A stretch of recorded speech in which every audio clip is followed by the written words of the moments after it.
Good morning, everyone. Welcome to the Astrolabe. Where my Trumps at? Let me see some Trumps in the chat. I see, oh, there's a big wall of them from Slutty Milk. Shout out to our good friend Slutty Milk. Here at the Astrolabe, we respect the struggle. We respect the lived experience of our brothers who are struggling, carrying every single day their Trump-related ultramassive penis syndrome. The Trump sufferers, the Trump's experiencers have a safe space here at the Astrolabe. We appreciate your struggle. We recognize and validate your lived experience. And we, too, carry along with us a daily case of the Trumps. So shout out to all of our Trumps boys out there. We get eggplants in the chat for to combat our algorithm problem. The channel is very obviously being suppressed by the algorithm, and one of the best ways to combat that is engagement. Any form of engagement. If you can leave a live chat, super chat. If you want to become a channel member, become a member of the King Pilled for $5 a month, then you can also use the very special HH emoji. HH, you say? Well, of course, Hulk Hogan. We are also Hulk Hogan appreciators here. So if you'd like to use the fancy little HH, let's see, we got some members here in the chat. Drop some Hulk emojis. Hulk emotes. I think they're actually called emotes, technically. I don't know what they are. You know what it is. The Hulk picture. Drop it in there. Hey, Ryan Isaac says, you're really throttled if more engagement is what's required. Yeah, no kidding. I definitely do a lot of things on the channel that get me throttled. I play a lot of copyrighted content that immediately gets everything demonetized, and if they can't monetize the channel, then YouTube has much less of an incentive to advertise it to people. It'd probably help if I started at the same time every day as well, but we've got to solve one problem at a time. There we are. There's some Hulks in the chat. Shout out to Rob P, one of our regulars. All right. Oh, of course, it doesn't show up right on the screen. Let's see, does it show up different here? No, it just says a Hulk. Volts Persona says, I get the theme song stuck in my head pretty often. Well, that's great. That's a very good sign. Shout out to Cooper, longtime member of the Astrolabe community. You might call him the OG member of the Astrolabe community, because he's the one who came up with the name. But he's the one who made the original music for it. And then Lex DeBlanca, the ever-lexcellent Lex DeBlanca, managed to all the magical AI video stuff, and he did some silly music stuff with it, music theory nerd stuff, and it's great. It's great. Let me make sure I got my phone on D&D here, because it just buzzes the entire time, and I don't want to put you guys through that. Okay, Volpe. Is it Volpe? Volpe Persona? Hold on a second. Are you telling me that there are people posting with names that are not American? Got to use some foreign shithole country language? Volps Persona, please tell me it isn't so. Tell me that I can pronounce it like an American. Wits has just got all nestled in for our blizzard tomorrow. You supposed to get a blizzard tomorrow? Goodness. We are squarely in the 85 or 90 degrees every single day for the rest of the year territory now. Volpes. Okay. I think we can let it slide. Volpes is that's American enough. Waylon Bro says, holy shit, guys, there's a goddamn website that lists the full contact info for Doge employees, Tesla owners, chargers, dealer locations too. Yes, indeed there is. We're going to talk about that here in a little bit. I got a whole bunch of different little odds and ends stories today. Of course, we're going to start off with another recap video for week 9 of 208 Trump weeks that we get. Paul Suda has put together another one of his excellent recap videos. He sent it to me right after I finished the lab last night, and I have done everything I can to not watch it. I'm waiting for you guys, so you all get to watch it together. So we're gonna watch that. Let's see what else I got here. Got a little American dynamism stuff. We got a video clip of a speech from 48. Let's see what else. Crazy judge stuff. The judiciary is losing its mind completely. Got some updates, a continuation of the story from yesterday. Plus, our beloved Chief Justice John Roberts has completely beclowned himself with a public statement. Basically, Trump doesn't need to destroy the judiciary. They're just going to do it for themselves. Then we're going to talk about the Biden Autopen scandal, and got some nice little conspiratorial theories about that. There was a potential assassination attempt on Trump that nobody really talked about as a potential assassination attempt. I don't think it was a potential assassination attempt, but it could have been. We're going to talk about that. We're going to talk about Jeremy Boring from Daily Wire, who is stepping down. And then we're going to talk about the Teslas. And I've got a couple of we're going to get some commentary from the libs over on Reddit. We're going to read through some Reddit comments. A firefighter in Seattle said, "Hey, maybe don't light electric vehicles on fire, because that sucks." And then the comments section is wonderful. We've also got some news on where these anti-Tesla protests are coming from. And then we're going to round it off with a scientists trapped in Antarctica plead for help as violence breaks out. Everything is going off the rails. And we've got real-life sci-fi horror movies breaking out down in Antarctica. So, tuck yourselves in. Get ready to go. We got another episode of the Astrolabe. Hit the like button, and let's be off with it. Starting, of course, with the esteemed Paul Suda and his Week 9 recap video. And there he is. There's our man, the Giga Jew. Let's go. The American people said to get these terrorist gangs the hell out of our country, and no district court judge who presides over just some small, little geography of the whole country could possibly presume to have the authority to direct the expulsion of terrorists from our soil, who, by the way, are also here illegally. Thank you, everybody. You're afraid to go to class because these lunatics are running around with covers on their face, screaming terrifying things. If you told us that's what you intended to do when you came to America, we would have never let you in. And if you do it once you get in, we're going to revoke it and kick you out. You start looking at the arrows of the gang literally coming to half of the country, and then you start looking at these lines on the board. Does that begin to look like an invasion to you?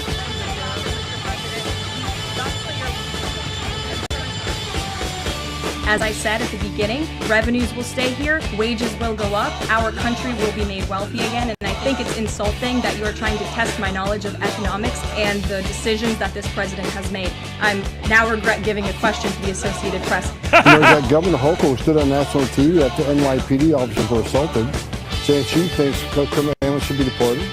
She said the same thing after a young woman was burned alive on a subway by illegal aliens. So she says, yeah, criminal aliens should be deported. However, when Mayor Adams meets with me and wants to help us arrest criminal aliens, get us back in Rikers Island, she goes down and tries to fire them.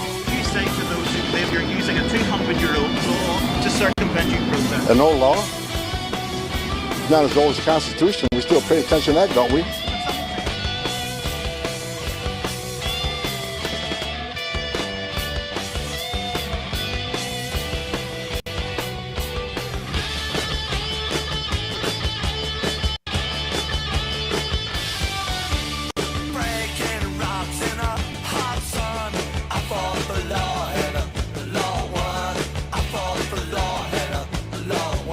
I needed money 'cause I had none.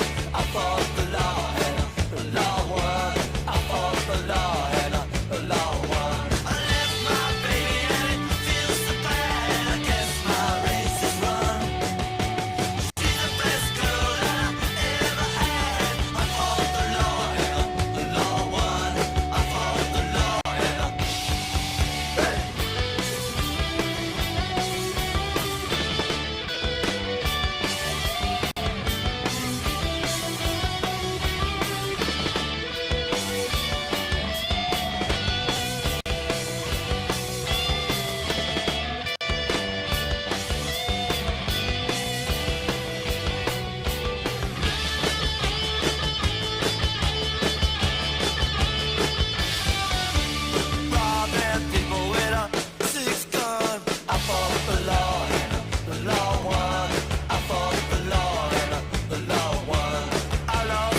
men like John Adams, was written explicitly to give the president the authority to repel an alien invasion of the United States. That is not something that a district court judge has any authority whatsoever to interfere with, to enjoin, to restrict, or to restrain any way. You can read the law yourself. There's not one clause in that law that makes it subject to judicial review, let alone district court review. The judge is going to have to be ignored at a bare minimum, all of them, or we can't save the country.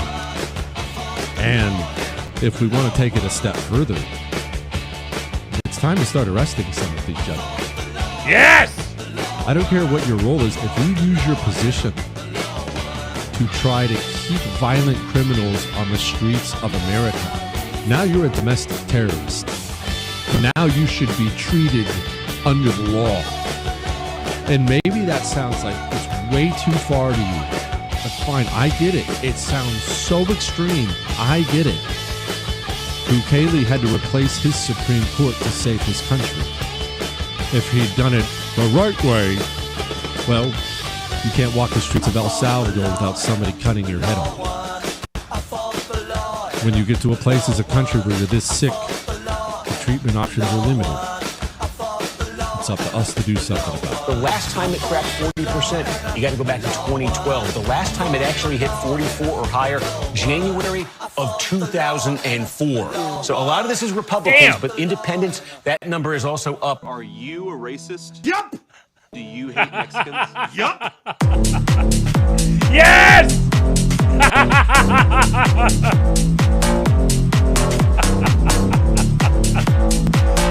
Oh, man.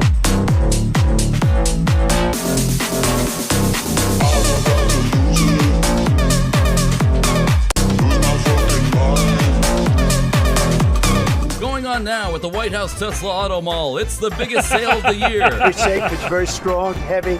It's all steel, stainless steel. Come on down to Pennsylvania Avenue, just off Route 29, to get our best deal ever on a brand new Tesla. I want to make a good deal here. They have one, which is $35,000, which is pretty low. Get a Model 1 with a different panel and everything's computer. This is a different panel than I've had. Everything's computer. So don't waste your time going to those other Tesla dealerships with riots and flaming cyber trucks. You gotta come down to White House Tesla Auto Mall. I love Tesla. You gotta come down to White House Tesla Auto Mall. This is really amazing.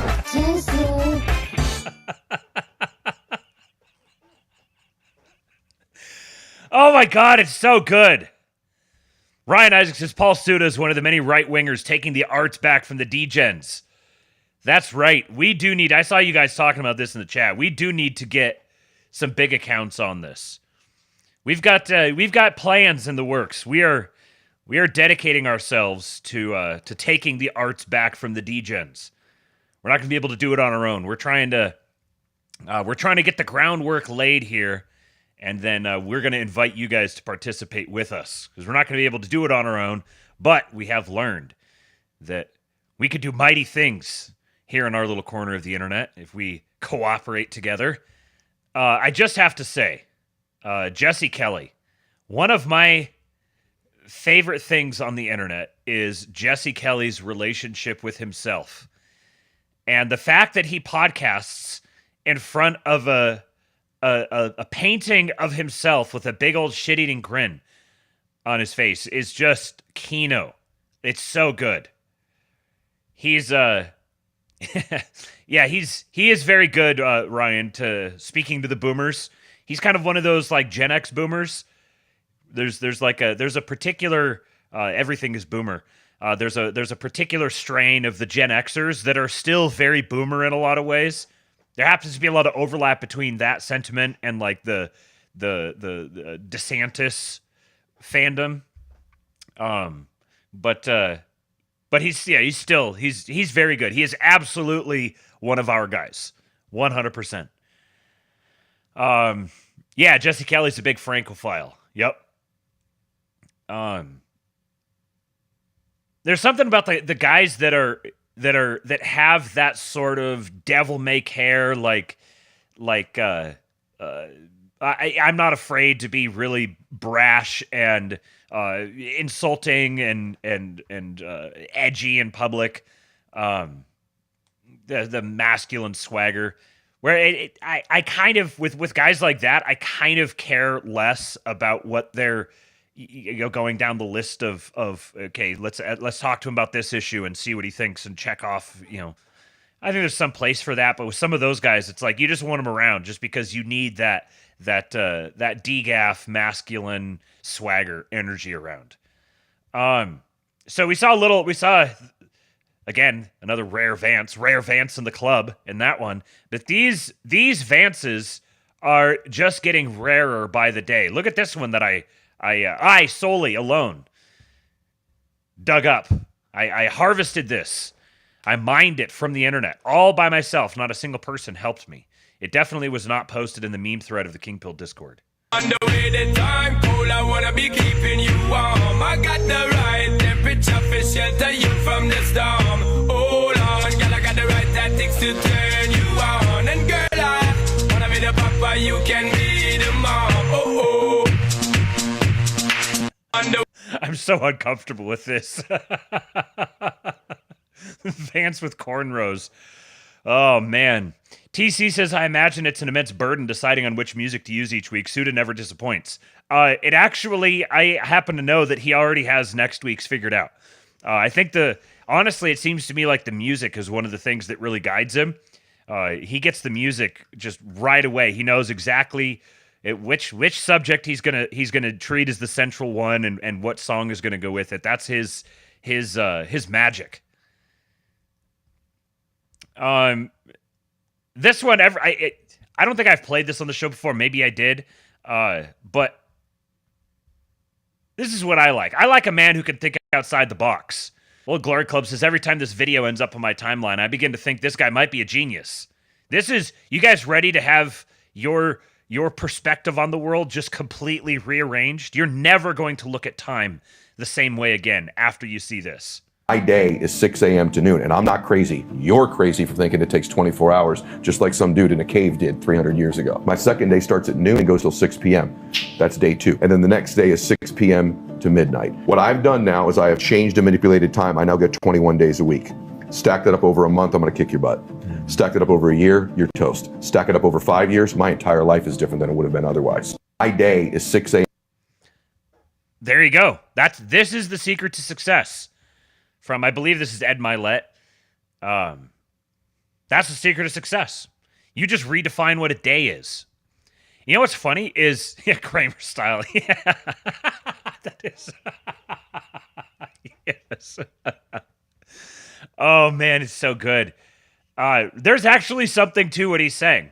This is, I've seen people who, this is kind of part of the internet that I've spent some time in. And part of the reason why I saw the Silicon Valley turn coming. But the sort of like entrepreneur, self-improvement, health sort of, you get like the Andrew Hubermans, this whole domain that's populated almost entirely by young men, by the way, that have a whole bunch of these guys that they follow and they listen to, and they're always trying to hack their own bodies. And I've seen a number of guys who actually have tried to implement this sort of thing and had great success with it, because it's a psychological thing where you reframe the silos that you're putting your time into, and by slicing it down smaller, you get more intent on focusing on what am I getting done in this time window. Because it can be pretty easy to be like, oh, what time is it? Oh, I got 12 hours till the end of the day. And, I got 6 hours till the end of the day. And, I got 3 hours still. And, oh, man, I still got an hour left. It's easy to play that game. But when you break it down to these windows, 6 a.m. to noon, then you have to, you got to be, I got to get up at 6 because the day's going to be over at noon. If I sleep in, I've just lost a huge chunk of the day. And then it can be good for if you're trying to work on multiple different projects, maybe working on this stage of a project, then this one, and this one. Then I've seen people who have had success with, okay, so this part of the day, this first day is going to be for working on this project. This next day is going to be working on this project, and the third day is going to be working on this project. And really, when you have like the average person that's working a 8 or 10 hour day, the actual time spent working, like legitimately working, for the majority of people, obviously there are exceptions, the majority of people are actually working for probably like 2 or 3 hours a day. So even if you get this framework, and what it turns into is out of each of these 3 6-hour days that you have in each day, you have if you get 2 hours of work out of each of those, then now you just did 6 hours of work that day. So you may have doubled your productivity otherwise. The human brain is a funny thing, and some stuff that seems completely absurd, it actually works because you just can trick your brain into doing or thinking certain things. Politically Catholic tagged me in this one with a great comment. He's exactly right. He said, "This is what it feels like to live in a civilization." From the White House account, promise made, promise kept. President Trump pledged to rescue the astronauts stranded in space for 9 months. Today, they safely splashed down in the Gulf of America, thanks to Elon Musk, SpaceX, and NASA. They were supposed to be up there for like a couple of days and just got stranded. Been up there for 9 months. Imagine going, or wherever they were, imagine going to wherever they were and expecting to be there for a few days or a week or whatever it was, a couple weeks, and then you wind up being there for 9 months. That'd be very exasperating. It'd be very disturbing. If it's that easy to go from several days to 9 months, how hard is it to go from 9 months to 10 years? Starts sounding like Interstellar here. But, and that quickly and easily, they are brought back now. They were just in space moments ago, so their arms were able to float freely. 400 meters. This is a gorgeous bluebird day here that we have for the splashdown of Crew 9. It's incredible to think that the Dragon capsule just minutes ago was going over 17,000 miles per hour, and now gently coasting to a soft splashdown. 200. Copy, 200 meters. Brace for splashdown.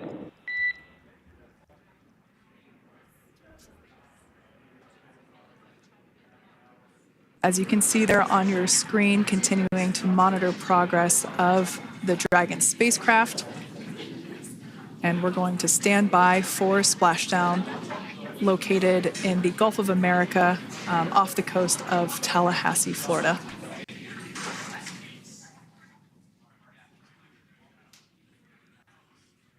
And splashdown, Crew 9 back on Earth.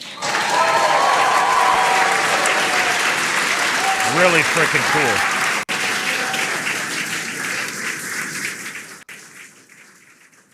Look how freaking big those SpaceX Freedom parachutes are. Good main release. Copy, splash. Like, think about the scale of this here. You've got multiple people inside that thing. What was it, like 4 people or something? Inside there. Right inside this little capsule. So that's how freaking gigantic these things are. And I was thinking about this, is this a white pill or a black pill? Once upon a time, I've heard all the stories of how these sorts of things, you had the Challenger, you had the Apollo missions, you have all these different major events, even outside space, even just other major civilizational things, the Tour de France, the Olympics, whatever, where it was like the one thing that everyone stopped what they were doing and everyone was looking in the same direction at the same time. That you get that feeling of unity throughout the society where everyone's looking at the same thing. They're all tuned in on the same issue all at the same time. Every once in a while we get these things. Like I think the Trump assassination was one of those. Basically everybody stopped what they were doing and tuned into what was happening. I remember what it was like living through 9/11 and having the entire world all focused in on one thing at one time. There's if you go listen to Stormy Waters and Space Age Maximalists talking about what happened with quantum random number generators during these sorts of major events. The power of human the human collective attention being focused on one thing at one time is unfathomable. But now, this is something that's like, this is remarkable, a remarkable accomplishment, tremendous. And it's sort of like, there's a lot of people who are paying attention, like, oh, that's kind of cool. And then you just go on with your day. So is this once upon a time, doing these sorts of things was such a big deal that it captured everybody's attention and they all focused on it for a really long time. And now it's just kind of mundane. So is it a white pill or a black pill to say these things that were once seen as great are now seen as mundane for whatever reason? What I do think is great is this. This is absolute scenes. They dropped in, and a pod of dolphins popped up to say, hey, what's going on, guys? Closing the distance there between... Oh, dolphin cam back again. We can see that the Dragon capsule and the recovery vessel, that distance is closing. Again, this is just one more step as we continue to work recovery operations for Dragon Freedom. And we anticipate the lift of the Dragon capsule to occur here in just a few minutes. Now, once all of the rigging is on the capsule and it's hooked up to the recovery vessel, we will see the hydraulic arm, which is that kind of like bridge-like structure there at the aft end of the recovery vessel. We'll see that articulate backwards, and that's a good sign that we're getting even closer to pulling the capsule out of the water. It will then move forward, and the capsule will be placed inside of what you can see there is basically a basket. We call it the nest, Dragon nest, where that's where the capsule will be placed in order for it to be translated to the forward end of the vessel and for the astronauts to... They keep popping up around there. Now, knowing dolphins, the dolphins were showing up to see if there was something that they could... there were some orifices they could insert things into, I'm sure. But that's just such a cool, iconic moment. You have this great thing happening, and we bring these astronauts back from the space station, and the capsule lands in the ocean, and the animal shows up and goes, "Hey, what you guys up to over here?" "Oh, okay. You doing that thing with that capsule thing? All right, that's cool. Hey, good to catch you. Good to catch you out here. We'll see you around." This is cool. Breaking news. A federal judge has ordered the astronauts return to the ISS.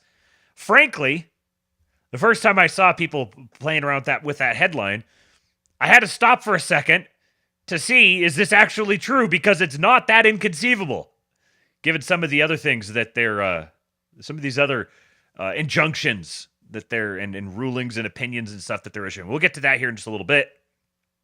Before that, there is an American dynamism conference happening right now. If you've been listening to the show for about a year or so, you'd know we've talked about American dynamism in the past. This is an initiative out of Andreessen Horowitz, one of the major VC firms in the country, and we've also documented the Gundo phenomenon, where there's a bunch of venture capitalist funded young boys who are building amazing things. It's basically the future of the military-industrial complex, and they're caffeine and nicotine-powered, like over-the-top, patriotic, unabashedly Christians. And so this is kind of the culture of the American Dynamism Project, which is very much has... Like you want to, the spirit of the administration regarding onshoring and reindustrialization and bringing back manufacturing and building up America's defense capacity. This is we're seeing effectively a branch of the government in action here, and this is their hype video that they put out. And I believe that this nation should commit itself of landing a man on the moon.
All right. You got me.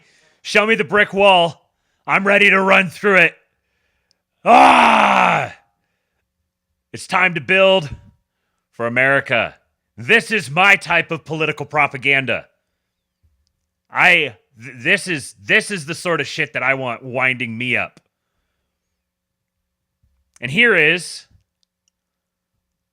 48 himself, a very close friend of the American dynamism world. Slutty Milk says his Trump's is full mast. Where my Trump's at, boys? Here's 48. He's a close friend of the American dynamism people.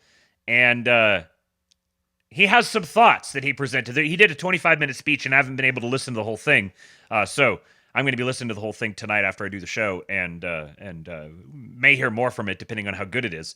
But if the rest of it was like this 3 minutes, then I'm looking forward to it. Because there were two conceits that our leadership class had when it came to globalization. The first is assuming that we can separate the... Just 9 seconds in. We have a vice president who is speaking about the political conceits of the globalists. Don't let anybody, everyone's trying to get you down about this thing or that thing. Don't let anybody get you down about this. We have come so far already. This is a massive white pill that we have the man who is the closest to any of us, culturally, even socially in many senses, to attain this high of an office. And this is the sort of thing that he's doing. He's going to a unabashedly patriotic reindustrialization ethos conference and talking about the political conceits of the globalists. The making of things from the design of things. The idea of global... Sorry, let me pull that back again so you get that whole thought. Because there were two conceits that our leadership class had when it came to globalization. The first is assuming that we can separate the making of things from the design of things. The idea of globalization was that rich countries would move further up the value chain while the poor countries made the simpler things. You would open an iPhone box and it would say designed in Cupertino, California. Now the implication, of course, is that it would be manufactured in Shenzhen or somewhere else. And yeah, some people might lose their jobs in manufacturing, but they could learn to design, or to use a very popular phrase, learn to code. But I think we got it wrong. It turns out that the geographies that do the manufacturing get awfully good at the designing of things. There are network effects, as you all well understand. The firms that design products work with firms that manufacture. They share intellectual property, they share best practices, and they even sometimes share critical employees. Now, we assume that other nations would always trail us in the value chain, but it turns out that as they got better at the low end of the value chain, they also started catching up on the higher end. We were squeezed from both ends. Now, that was the first conceit of globalization. I think the second is that cheap labor is fundamentally a crutch, and it's a crutch that inhibits innovation. I might even say that it's a drug that too many American firms got addicted to. Now, if you can make a product more cheaply, it's far too easy to do that rather than to innovate. And whether we were offshoring factories to cheap labor economies or importing cheap labor through our immigration system, cheap labor became the drug of Western economies. And I'd say that if you look in nearly every country from Canada to the UK that imported large amounts of cheap labor, you've seen productivity stagnate. I don't think that's not a total happenstance. I think that the connection is very direct. Now, one of the debates you hear on the minimum wage, for instance, is that increases in the minimum wage force firms to automate. So a higher wage at McDonald's means more kiosks. And whatever your views on the wisdom of the minimum wage, I'm not going to comment on that here. Companies innovating in the absence of cheap labor is a good thing. I think most of you are not worried about getting cheaper and cheaper labor. You're worried about innovating, about building new things, about the old formulation of technology is doing more with less. You guys are all trying to do more with less every single day. And so I'd ask my friends, both on the tech optimist side and on the populist side, not to see the failure of the logic of globalization as a failure of innovation. Indeed, I'd say that globalization's hunger for cheap labor is a problem precisely because it's been bad for innovation. Both our working people, our populists, and our innovators gathered here today have the same enemy. And the solution, I believe, is American innovation. Oh, it's just so good to hear. Okay, so some thoughts here. Alex Emmons says, does he use a teleprompter? Yes, in this speech, he is using a teleprompter. And it stood out to me that you can see the way his eyes are moving. You can see him going back and forth between he's got the screen here and the screen here, and he's going back and forth between them. And you can see when he's like, okay, I'm at the end of this sentence here, I'm going to pivot to this one. So his head turns first and his eyes stay, and then they move over. What I noticed in this here is he's getting much better at this. I identified this very early on. I think it was at his acceptance speech at the RNC. It was kind of clunky and awkward. But then when he would talk on like a podcast or something, he's very easily, he could just speak very naturally. And I thought it's kind of a small thing, but it actually stands out to me as like a credit to his authenticity. That when he's doing something scripted, it's kind of awkward for him because he's used to just kind of being authentic and going with his gut. But he's getting better, and doing public speaking, scripted public speaking, is just a skill. It's just something you can practice, and you do it enough times, and you get better at it. So he obviously has been practicing because he's getting better at it. Now, for the actual things he's talking about, there's a number of points here. So, first of all, he makes this first point. The first conceit is assuming we can separate the making of things from the design of things. So part of this globalization thing it's downstream of the liberal notion of everything of human beings fundamentally just being widgets that you can move around. There's just like they're programmed in certain ways, and you can just program them and just engineer out some sort of perfect solution and expect human beings to just follow through with it as if they're computers. But it turns out that trying to engineer an entire global system is rather difficult.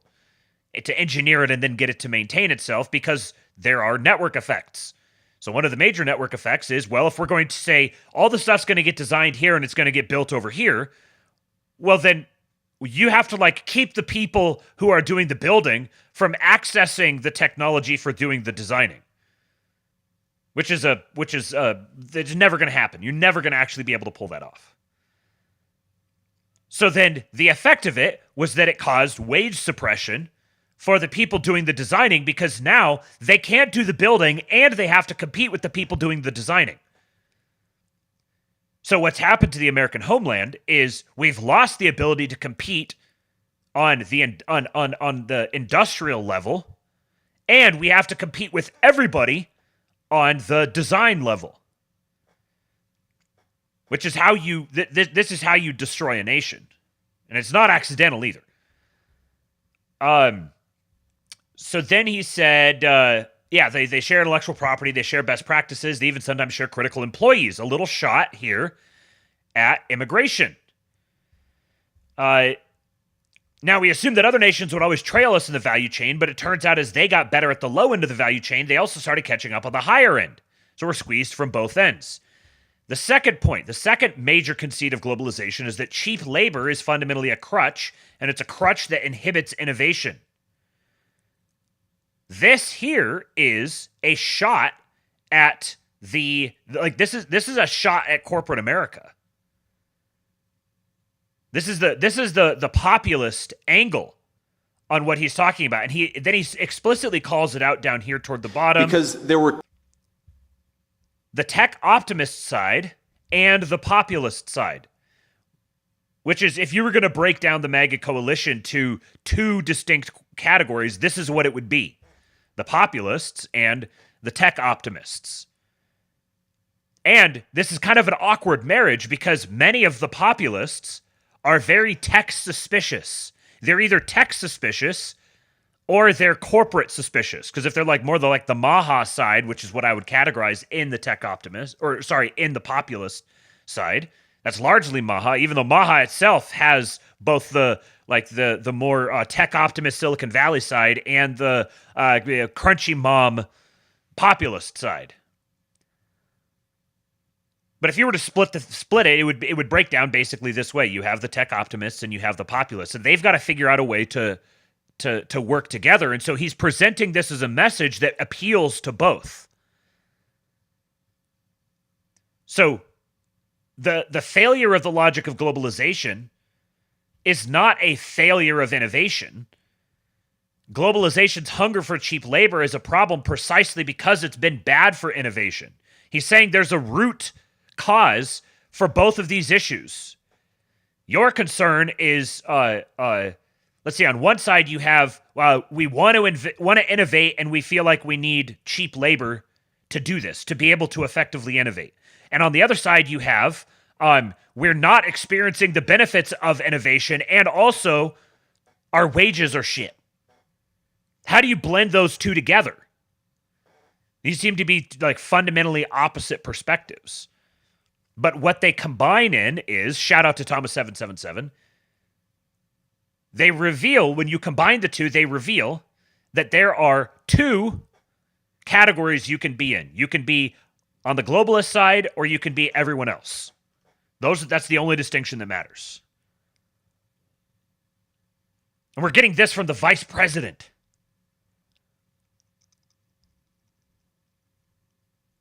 Oh, that's so good. It's wild that like this is the message that he's selling is he has to get like the pro-labor and the pro-business factions cooperating, and he's threading that line right down the middle between the two of them. This was very interesting. I never would have guessed this. It seems completely improbable or implausible, but it's actually did a little research on it, and it's actually true. So this is a Congress. I've never seen this woman before. Harriet Hageman, I think is her name. She's a congresswoman from Wyoming. Something else people don't know is that started in the mid-1980s, there was a federal district court judge in New Jersey, who entered a consent decree that Republicans could not be poll watchers. So from mid-80s until 2020, Republicans were not allowed to be poll watchers on these national elections. And what happened was that judge eventually died, and the Democrats, the DNC, they had to go get that injunction renewed every 5 or 8 years, something along those lines. And when that judge died, he was replaced by an Obama judge. And they went back to that judge and they said, we want this consent decree in place, making it so Republicans cannot be poll watchers and cannot be a part of this process. And he said, what in the heck are you talking about? This is absolutely so unconstitutional. And he refused to renew that consent decree. He refused to renew that injunction. So 2020 was one of the first years that we had professional Republican poll watchers in these elections to see what was going on in Atlanta, in Detroit, in Milwaukee, in Philadelphia. It was the first time we were able to really see what was going on in these polling places. And what that tells me is that probably a lot of these shenanigans had been going on for a long, long time, but there were no Republicans there to report on it. This is, I was like, okay, this first of all, I didn't know who this chick was, and so I was like, all right, who's this woman? Let me see if she's even credible to listen to. I was like, oh, she's actually a congresswoman. Okay. And as Kate says here, apparently she's the one who replaced Liz Cheney. Okay. That's very interesting. So I went and looked this up, and what do you know? It's true. Now, it's not exactly true. It wasn't that they weren't allowed to have poll watchers. Technically, they could have poll watchers, but they couldn't like be in uniform. They couldn't have, I think they couldn't be armed. There was like a bunch of constraints that they had on them because there was a problem of them like intimidating voters. So in the name of intimidating voters, Republican poll watching was effectively kneecapped. And Cyberchud 2077 says Republicans went along with it, business as usual. Yes, this was a consent decree, which means both sides agreed on this. And then it kept getting renewed. And both sides kept agreeing on it. This is perhaps one of the greatest examples of all time of how completely traitorous and shameful the Republican Party was until Trump took it over. They have been consciously, actively facilitating this for 40 years. And then what do you know? What do you know? So 2020 is the first year that people are actually able to start watching this. And then they're like, hold on a second, look at all this fraud that's happening. And then they have some anti-fraud measures taken. 2024 happens. And there's a great historic victory that the more these sorts of things come out, it's like the victory, you always knew, like, okay, there's probably some fraud in there. And so if he, whatever his margin was, 2 million votes or whatever, it was obviously much more than that. But there's a bunch of people who would have voted for him, but who just don't vote because they don't care. And then obviously the fraud factor. Well, if they get a new census before the next election, if they start talking about that, that's a sign that shit's gonna get real here.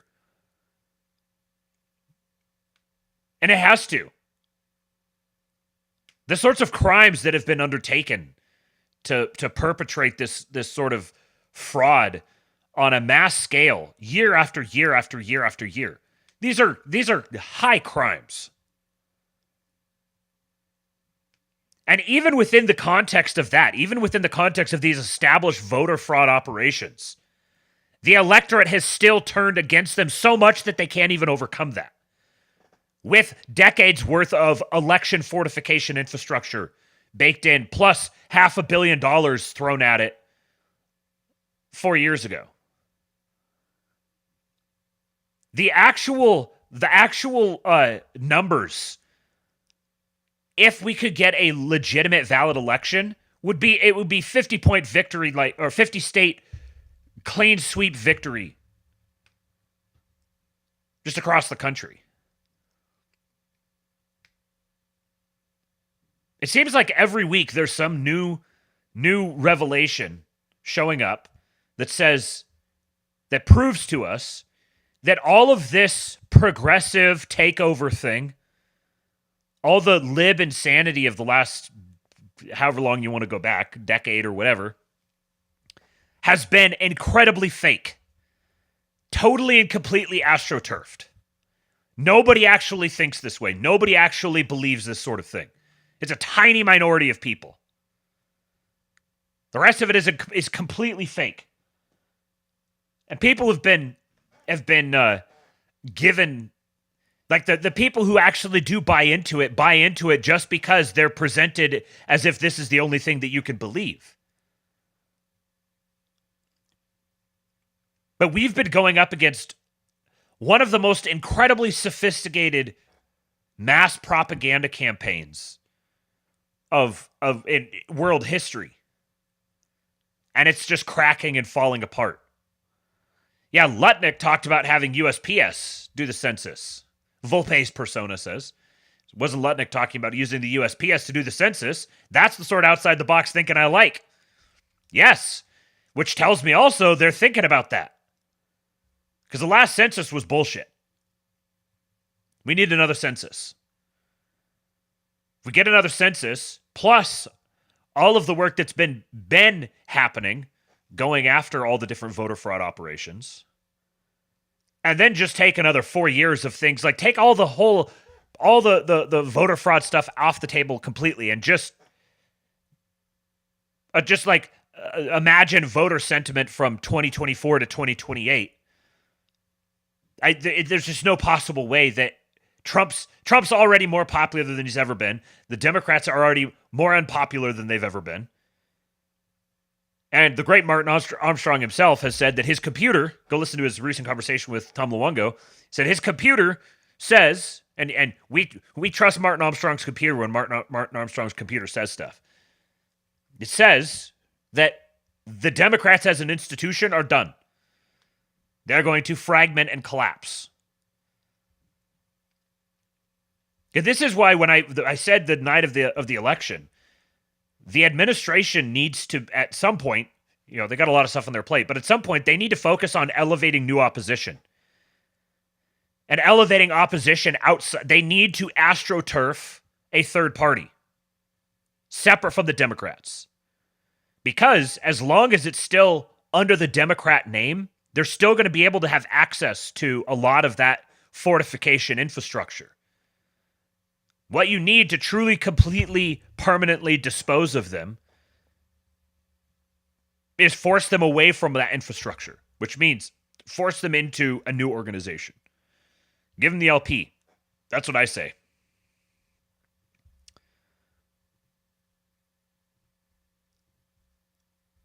Okay, so let's talk about some silly judges.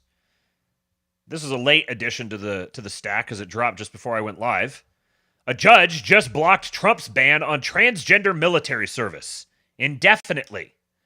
A judge just decided who is and is not medically qualified to be in the U.S. military. Judge Anna Reyes, appointed by Biden. So at the hearing today, this is regarding this case. This was a week ago. This is from Laura Powell. She says, at the hearing today on the lawsuit challenging the ban on trans people in the military, Judge Reyes questioned the government attorneys about whether she should be required to defer to the judgment of the current Secretary of Defense. This is a judge. She says, well, why should I be required to defer to his judgment? Why can't I just be the Secretary of Defense? She pointed out that Pete Hegseth has not been in his role long. She said she believed Hegseth had no military experience, but then corrected herself and said something about having received an early deployment to do a TV show. She suggested that instead she should defer to an opinion expressed by the former chair of the Joint Chiefs of Staff years ago, emphasizing he had a stellar military record. If you're looking for a constitutional crisis, we've got a judge who thinks she could disregard the proper exercise of executive authority if she believes the cabinet member isn't sufficiently qualified. Fox reported on this exchange, though it doesn't mention the disparaging remarks about Pete Hegseth's military service. During her aggressive questioning of DOJ lawyers on Wednesday afternoon, Reyes said that one of the defendants in the case, Major Talbot, has, quote, more commendations than books in our library, end quote, and asked why she should side with Hegseth, who she said at the time had only been in office for 30 days, rather than deferring to the chairman of the Joint Chiefs of Staff. Reyes said the chairman of the Joint Chiefs had determined there would not be a problem with troop cohesion because of transgender people in the military. You defer to Secretary Hegseth, said DOJ lawyer Jason Mannion. Reyes fired back that the reason for Secretary Hegseth's decision was informed by 2 studies which actually undercut his policy. Quote, and we haven't even gotten to the issue of animus yet.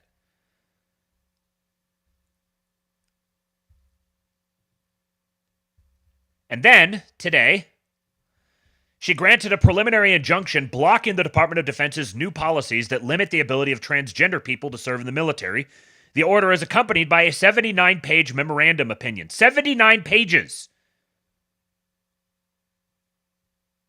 This bitch wrote a book. Judge Reyes' opinion relies in part on her independent research into disorders of sexual development, or DSD, which is not part of the record. Judges are not allowed to do this. Not surprisingly, her information is wrong.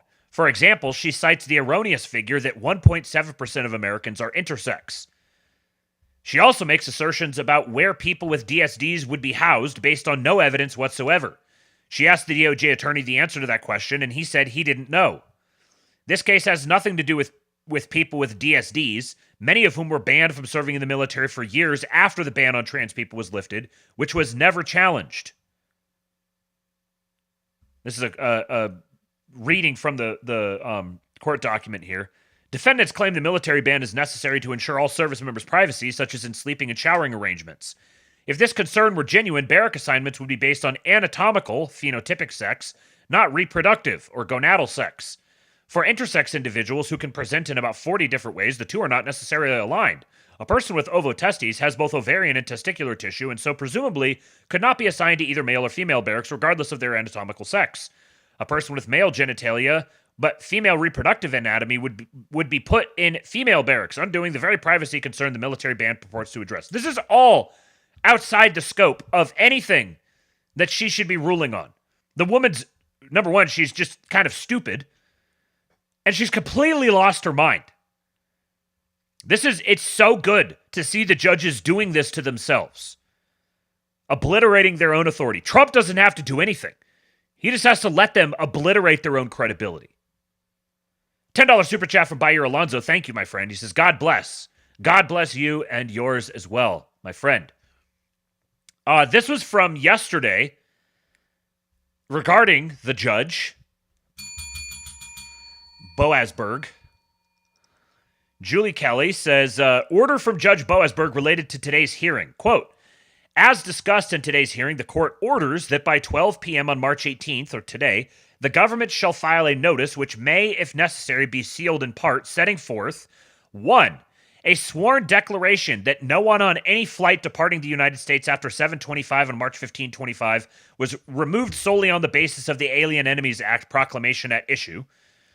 You guys need to issue a sworn declaration. You didn't do that thing.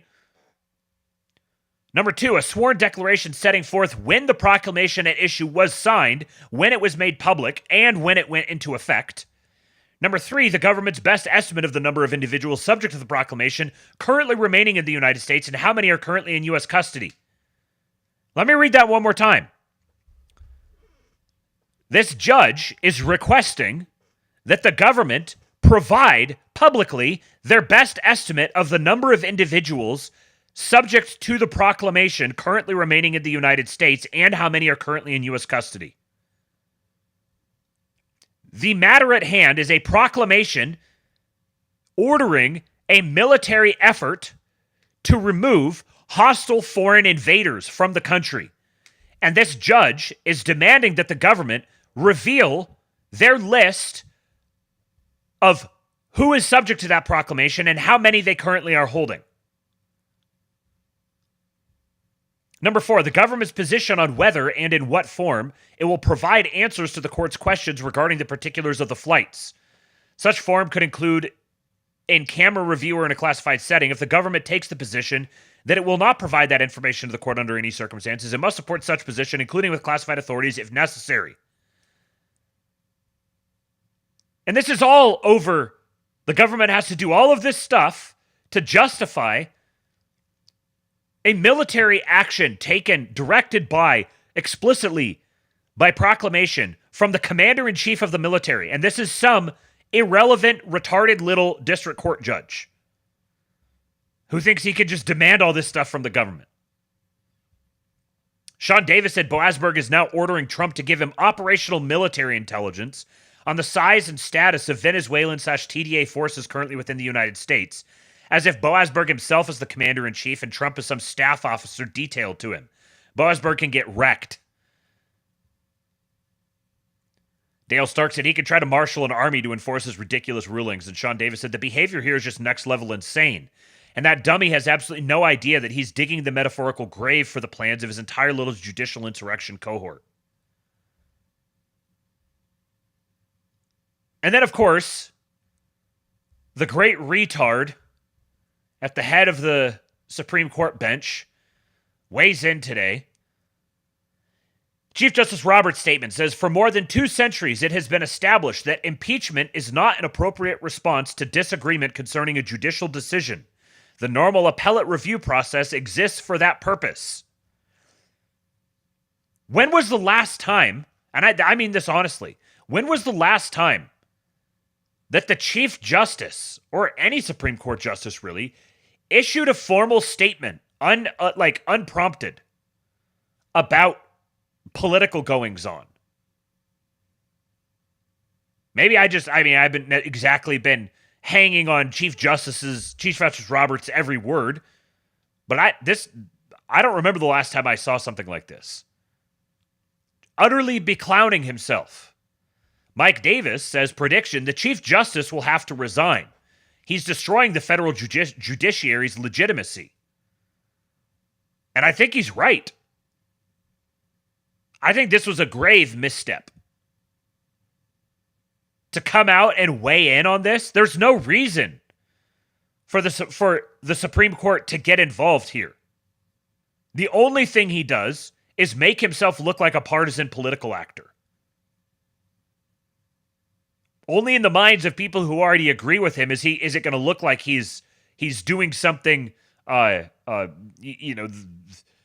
dignified, and it's one of his responsibilities to weigh in on political commentary between other branches of government. If Congress decides that they want to impeach a judge, then that's Congress's decision. And Congress can do that.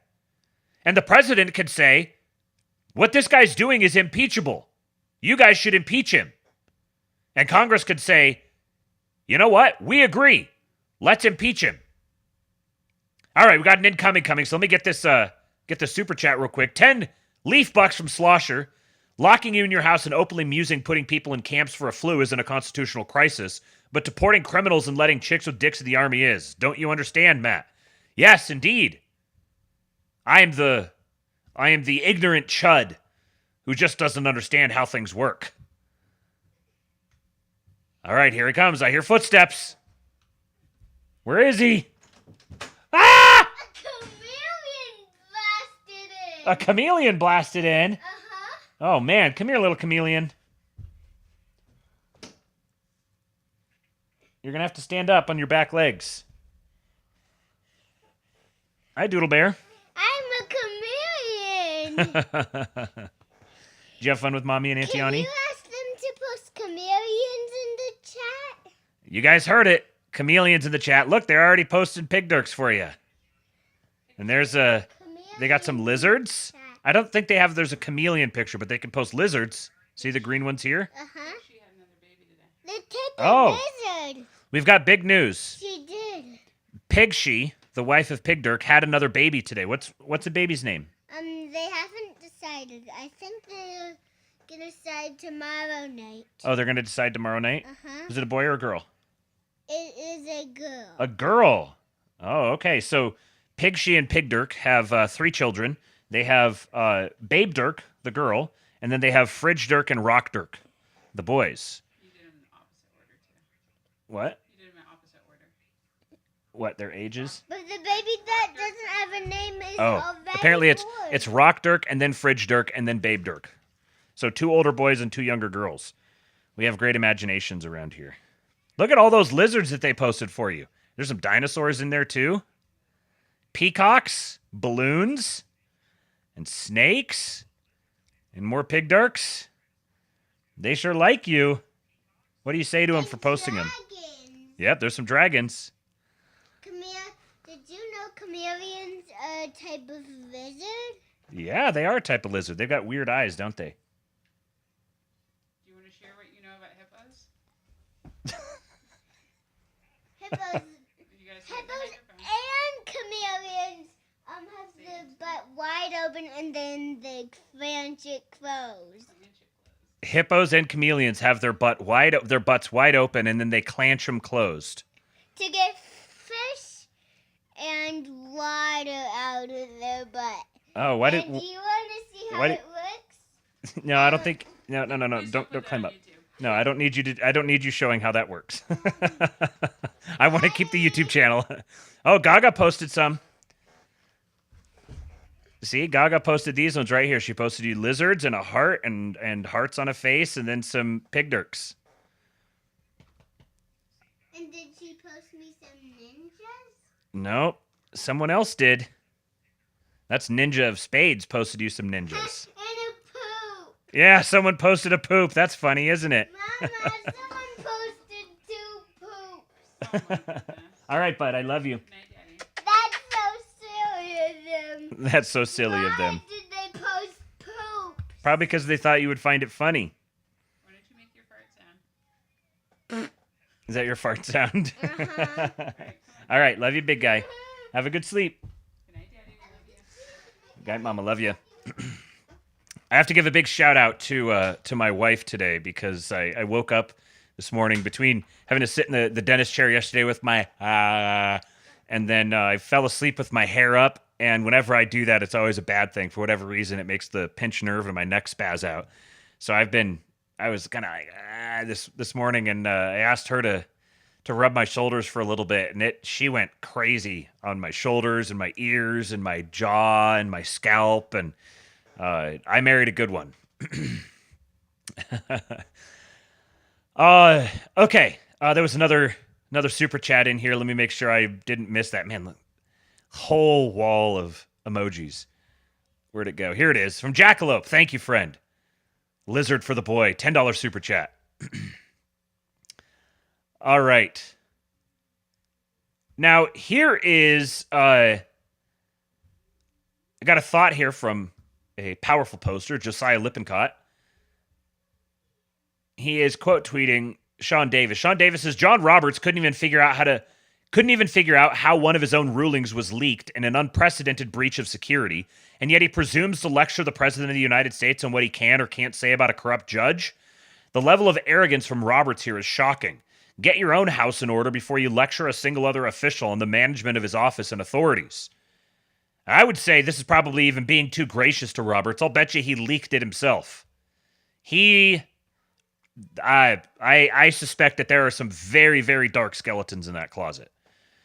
Josiah Lippincott says, Roberts knows he can get away with this, though. He doesn't stand for election. Congress isn't going to impeach him.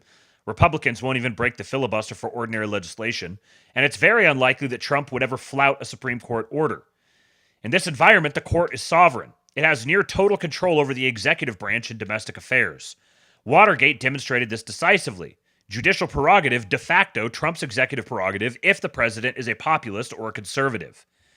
The only way out of this framework is through a unilateral decision by the president to explicitly ignore a Supreme Court ruling. That would be a huge public fight. I believe Trump could get away with this if he wanted, but it seems unlikely that he does. I think Josiah is more pessimistic here than I am. I think the administration has made it very clear that they are expecting this fight.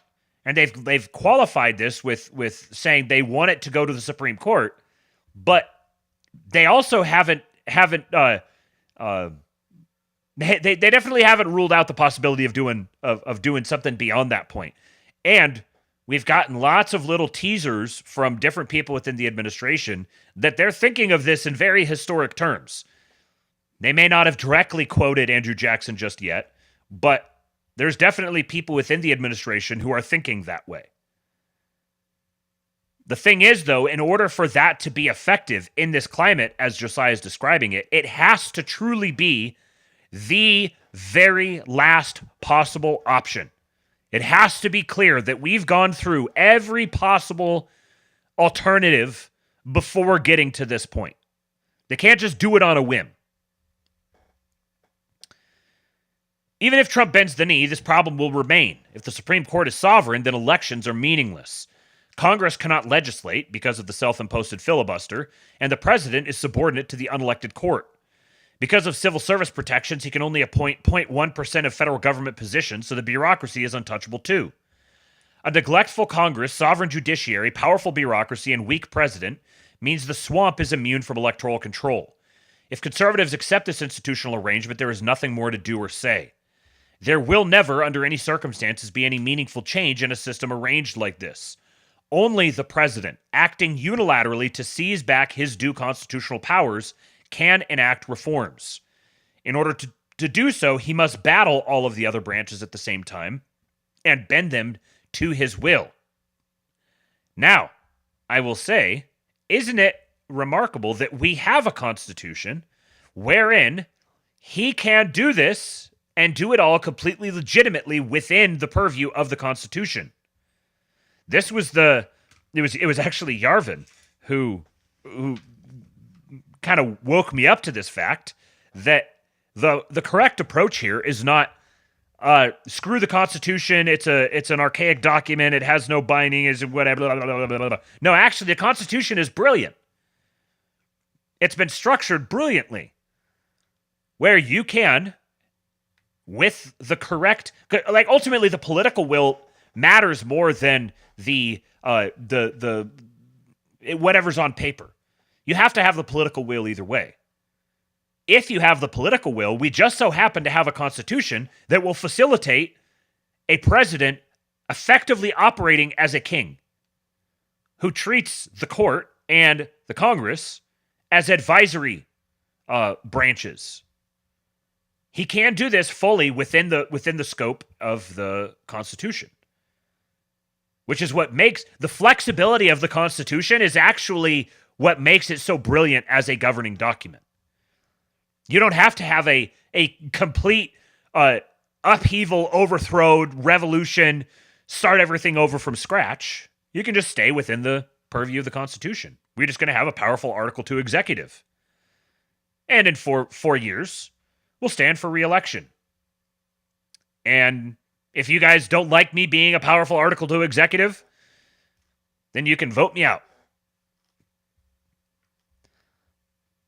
Only all-out political war can result in a restoration of popular elected government. The whole purpose of the post-1945 consensus was to eliminate any ability for the people to undo the administrative state through elections. The two attempts to do so, Nixon and Trump, came under intense literal assault from the institutions. The problem, of course, is that this system, by its very construction, delegitimizes itself. Americans increasingly hate their own government because they can see how much the ruling class hates them. It's parasitic, tyrannical, and treacherous. Open borders, endless foreign wars, vaccine mandates, lockdowns. There's a reason Trump keeps winning bigger and bigger majorities. The hope of the swamp is that the flood of migrants will eventually lock their power into place indefinitely, and the founding stock of the country can simply capitulate and troon out or OD on fentanyl. America needs a tribune, a champion of the people, against the corrupt elites who bleed the treasury dry. What else is there to hope for? Our options are to accept defeat or to find a champion. That's it.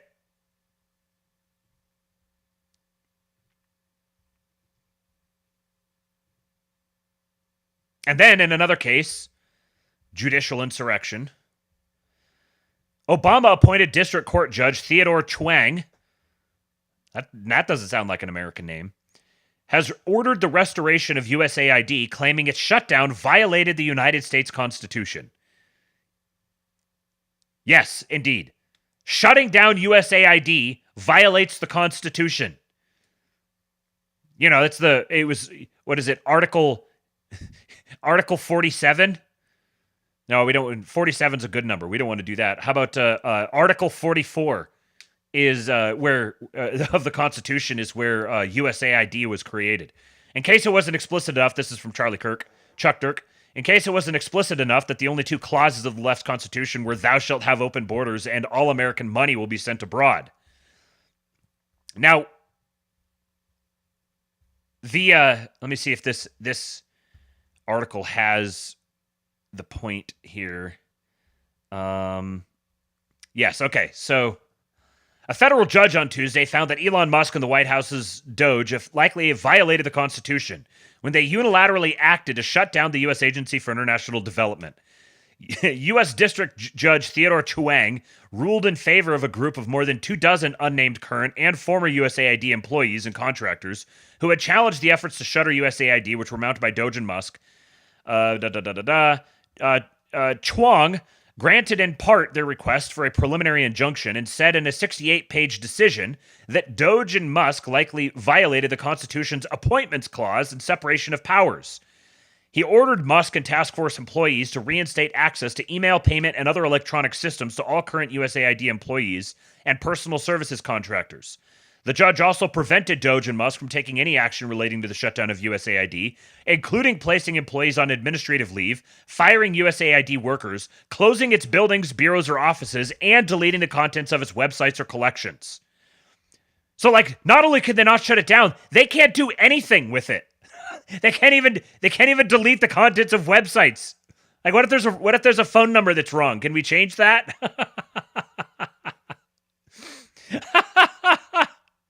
Doge and Musk are prohibited under the judge's order from taking any other actions relating to USAID without the express authorization of an agency official with legal authority to take the action. So the only way that they can shut down USAID is if a USAID official with the legal authority to take the action tells them they can shut it down. The Trump administration is likely to appeal the decision. You don't think? Quoting from the judge, to deny plaintiff's appointments clause claim solely on the basis that, on paper, Musk has no formal legal authority relating to the decisions at issue, even if he is actually exercising significant authority in governmental matters, would open the door to an end run around the appointments clause. He continued, if a president could escape appointments clause scrutiny by having advisors go beyond the traditional role of White House advisors, who communicate the president's priority to agency heads and instead exercise significant authority throughout the federal government, so as to bypass duly appointed officers, the appointments clause would be reduced to nothing more than a technical formality. Norm Eisen, executive chair of the State Democracy Defenders Fund, which brought the case on behalf of the 26 USAID employees and contractors, said the ruling is an important victory against Musk and Doge.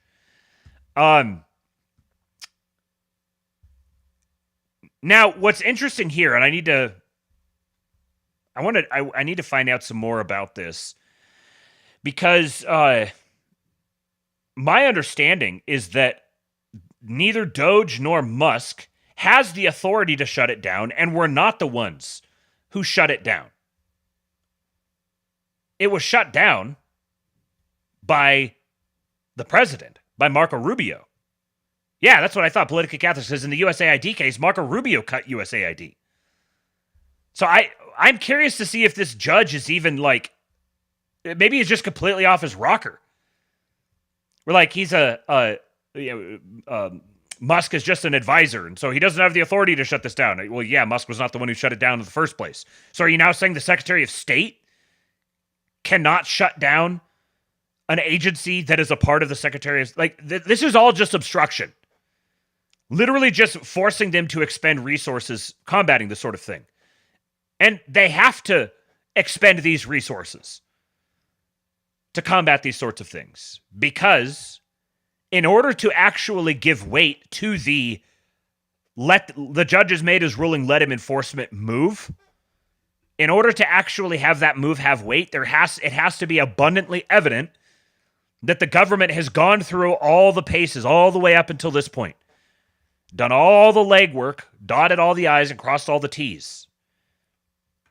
And the more the government does this, the more unreasonable and the more out to lunch the judges appear, which makes it all the more valid when you finally tell them to get bent. Pat Stedman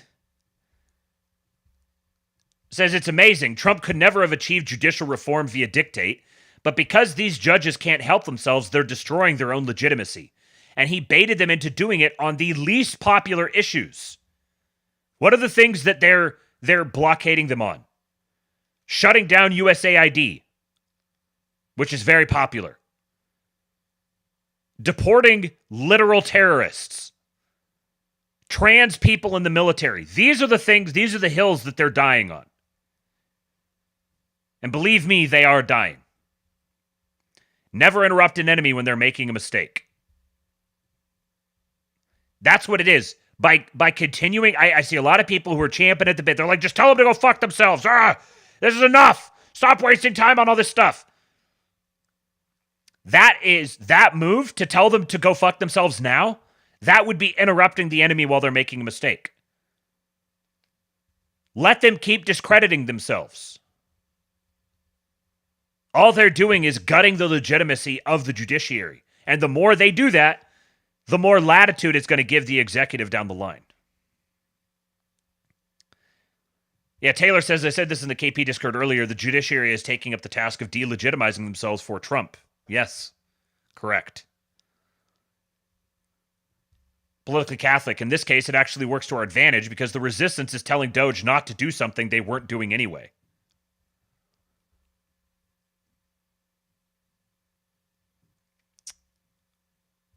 Okay, let me check the comments here. Yeah, Fenris Unbound. Norm Eisen had a great book about how to perform international regime changes. A great defender of democracy for sure. Yeah, he's one of those that the next Nuremberg, he needs to be present for that, I would say. Okay, let's keep this moving here. The Autopen scandal. Our president has spoken. He says the following. Oops, gotta make sure I'm on the right window. The, quote, pardons that Sleepy Joe Biden gave to the unselect committee of political thugs and many others are hereby declared void, vacant, and of no further force or effect because of the fact that they were done by Autopen. In other words, Joe Biden did not sign them, but more importantly, he did not know anything about them. The necessary pardoning documents were not explained to or approved by Biden. He knew nothing about them, and the people that did may have committed a crime. Therefore, those on the unselect committee who destroyed and deleted all evidence obtained during their 2-year witch hunt of me and many other innocent people should fully understand that they are subject to investigation at the highest level. The fact is, they were probably responsible for the documents that were signed on their behalf without the knowledge or consent of the worst president in the history of our country, Crooked Joe Biden. Now, this is a pretty big proclamation to make here. I don't think you can take this as anything except for the official position of the administration being declared via truth. That those pardons, the pardons of Liz Cheney and Adam Schiff, those pardons are formally, officially being declared void, vacant, and of no further force or effect. Now, the only way that I can imagine that the administration would be taking this position in this way is if they have, how would you say this? They know that they can apply teeth to this. I even wonder to what extent there was everyone who was suspecting. It seemed pretty obvious that Jill and Joe both warmed up to Trump pretty significantly there down the line and may have even voted for him. Jill wearing the red dress was a pretty strong sign. I wonder to what extent they're cooperating on this. Jill has felt very hard done by, and the people who collaborated against her husband to throw him out of office, I'm sure she's not happy with them at all and would be happy to see them hang. Never underestimate the deviousness of a woman in that sort of a situation. But in any case, they seem to believe that this is legally defensible. And why else would you do this? Why else would you make this announcement if you weren't going to actually go after those people? Now, here's what's being referenced. You see all these different signatures. Here's the Biden family pardon, the J6 committee pardon, can't tell what this says, something pardon, General Milley's pardon, and Dr. Fauci's pardon. These were all made on Biden's last full day in office. They're all exactly identical. They were signed. This is from the Oversight Project. Obviously signed with a Autopen, a digital signing feature. So, let's see here. Let's go to... Yeah, let's start with this one. Some more Gigajew for you boys. Continuing from that same interview where he was bludgeoning this leather-jacketed buffoon yesterday, they brought up the Autopen situation, and he kept going to work on her. We saw President Trump's comments about the use of the Autopen, the pardons that President Biden signed. And I just want to know from you, has President Trump ever used an Autopen to sign official documents, either in his first term or since he took office a second time? Well, I've seen President Trump hand sign every executive order my whole time and every part. Have you ever seen him use an Autopen? For him. But President Trump signs every single critical government function document. But here's the more important point about that, even more important. The more important point is that President Trump personally directs every single federal government policy. Right, but has he ever signed anything with an Autopen? To my knowledge, every single executive order, every single proclamation, every single major government action, every single thing that affects the lives, safety, and livelihoods of the American people that comes out of the executive office of the president, he has signed. But more importantly, he has directed, signed without he the has Autopen. briefed, he has been involved in. And this is the most important point. It's not just that Joe Biden used the Autopen. It's that he didn't know it. He was not briefed on it. He was not aware of it. He did not approve it. He was not mentally aware of what the government was doing. If we're talking about the legality of something signed with an Autopen or not, I'm just trying to figure out if there's anything President Trump signed. The key point is that you're missing Stephen, it. I'm so sorry we're running out of time here. I do appreciate how much time you have spent with me, Biden didn't know what was being signed in his name. All right. That's the key point. I understand what you are saying. I do appreciate you coming on to explain your point of view. Thank you very much for being willing to be here. And I'm sure we'll talk again at some point soon. Thank you. Look forward to it. All right. We'll be right back. So the point he's making there, the latter part, I got some more stuff on this coming up, but the point he's making here is it doesn't matter, because this is obviously this is the angle they're going to want to take on this is oh well what let's go see what Trump has signed with an Autopen. The point is not signing something with an Autopen is de facto illegitimate. It's that this is like the idea that you would even have an Autopen thing for the president is kind of crazy to me. Like you're opening up an insane bunch of attack surface for precisely this sort of thing. You're creating a pretext to have legal fights over, did the president actually sign this or not? Or was this someone who signed it pretending to be the president? Now, I don't know what sort of security protocols and stuff they have in place, but presumably if this is what they're doing, you could just sign it for the president when he's not there. So the question is, did he even know it was being signed? How many things then were signed by him that he was completely unaware of? And I think that they've got an ironclad legal case here, because they've got a official report from the investigation done into Biden that determined that he was not mentally, not have the mental acuity to stand trial. Essentially, that he was senile, and this was like a year or something before that, even. And as Bryce said up here, if Jill can get Hunter out of trouble, then she 100% will, and to save herself and Joe. So if you had Biden himself and or his wife come out and say, we didn't know that these were being signed. Someone else signed them and claimed it was from us. Then this is going to open a huge can of worms. How much of anything that Biden did was legitimate? How much was he aware of any of the stuff that his administration did? It's going to call a ton of things into question. Now, here's a question. Elaborating on this point here from our press secretary. Saying that the pardons that were issued by President Biden preemptively to members of the January 6th committee, that they're now null and void. Have attorneys here at the White House told President Trump that he has the legal authority to undo a pardon simply because it was signed by Autopen, as he said?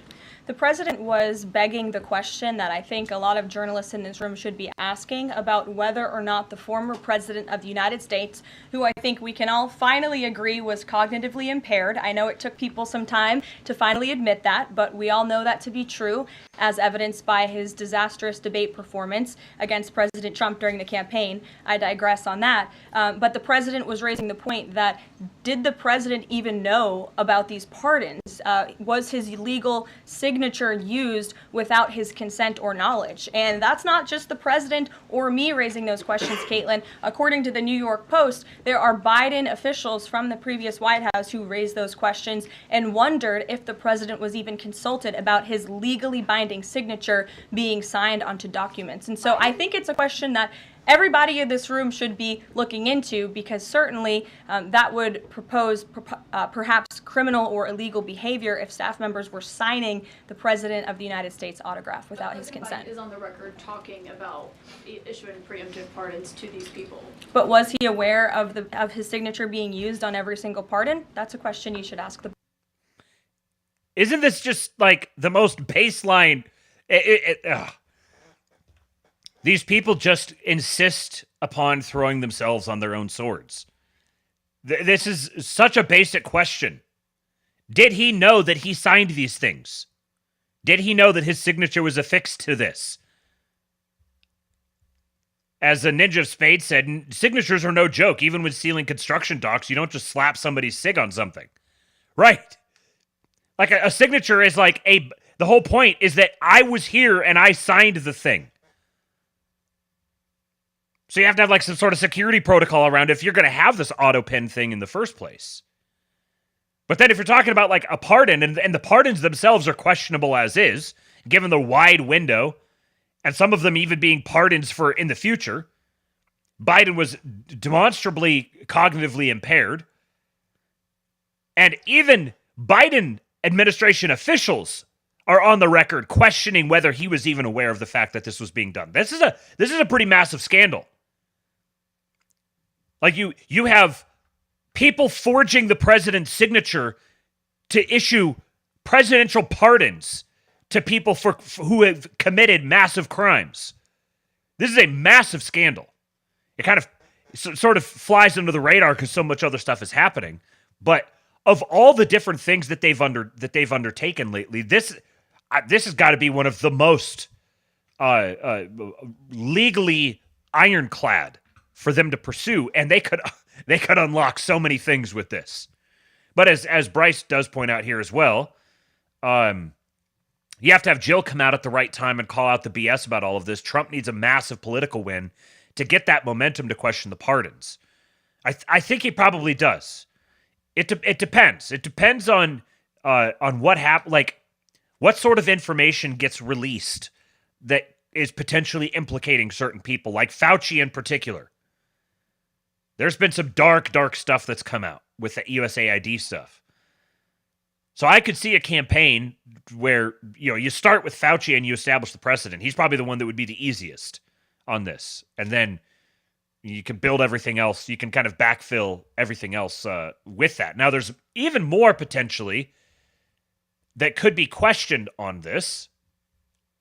This is from the slop conspiracy corner of the internet, but it's kind of interesting. Worth thinking about, keeping an eye on. This is MJ Truth Ultra. It says, what if all of this wasn't just about Joe Biden using the Autopen? What if it's about past presidents? Wouldn't it be crazy if the use of Autopens were unconstitutional when signing EOs and legislation? How many times have we watched Donald Trump sit in front of the cameras and sign by hand executive orders, then very famously hand out pens? What did Donald Trump famously do as soon as he entered office in 2025? He sat down in an arena full of citizens and signed every single EO by hand. Donald Trump has never used Autopens for EOs or legislation. There's a reason for that. This is a constitutional reason. Article 1, Section 7, this outlines the legislative process, stating that a bill becomes law if the president approves it and that he shall sign it if he does, or return it with the objections, veto if he doesn't. The phrase shall sign it is the key. Does this imply a personal physical act? Article 2, Section 1, the president's executive power is vested in him. This suggests that certain acts, like approving laws, are his alone to perform, raising questions about delegating that act to a machine. The Constitution assumes the president's conscious individual assent to a law. An Autopen, even if authorized, is a mechanical proxy. Some argue it's akin to delegating the decision itself, which the president can't legally do. The framers envisioned a hands-on executive role. In 1787, signing meant pen to paper by the person in question. No machines existed to complicate this. An Autopen might clash with that original understanding. And then legal authenticity. A signature traditionally proves intent and identity. If a machine replicates it, could someone later challenge the law's validity by claiming the president didn't truly sign it, like Trump is doing now? There's certain signatures in real estate transactions. There's the term wet signature exists for a reason. There's certain documents that have to be signed. They cannot be signed with DocuSign or anything like that. They have to be literally wet signature, pen to paper. Just for real estate transactions. Not even talking about legislation. Or pardons, or executive orders. Precedent concerns. If Autopens are okay, what's next? Digital signatures, aid signing, AI approvals? Obama and the Autopen. In 2011, there were major concerns amongst constitutional scholars when Obama signed the Patriot Act extension remotely while he was in France. This was the first ever use of an Autopen. He says, I believe Donald Trump wants this to go to the Supreme Court.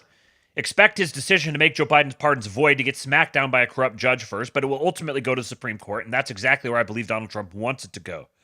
Pay attention to the ruling's language of the Supreme Court ruling. If and when it comes, the language will determine how far back it applies. So, yeah, I don't know if this is I don't know if there's legs to this, but it would be interesting if there was. All right, do me a favor and hit the like button. We got 137 watching and 83 likes right now. Let's see if we can get it to 109. We got 26 likes in there. Swipe down a little chat thing, go over, hit the like button. 84, there we go. There we go. Let's get up to 109, just so we can get to 110. 110. All right, so the assassination attempt. Was it? Well, it could have been. You already saw in Paul Suda's video, but here's the clip. Trump is speaking to reporters, and this happened. Mr. President, obviously you're concerned. You're concerned about the situation. Little boop. She just booped him with it. His expression here is just great.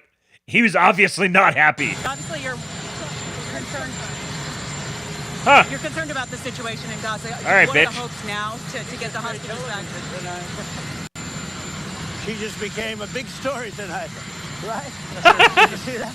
He knows how it works. Oh, that look right there. Uh-huh. Yeah, you just hit me in the face with that, didn't you? Uh-huh. So this is from muckraker.com. What a name. The public demands answers from Secret Service on the following. 1. Why didn't Secret Service immediately step in and take Donald Trump away for screening to ensure he'd not been poisoned? A speck of ricin, 1/100th the size of a grain of salt, is enough to kill a man, and even more potent chemical agents exist. 2.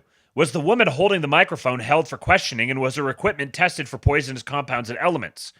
3. What will you do to ensure this does not happen again? Follow the link to our full analysis of this incident in the thread below. I'm not going to go through that here right now, but you guys can. If you go to King Pilled Substack, I'll have the links posted there as soon as the stream is done tonight. Go subscribe over there. And then, here we go.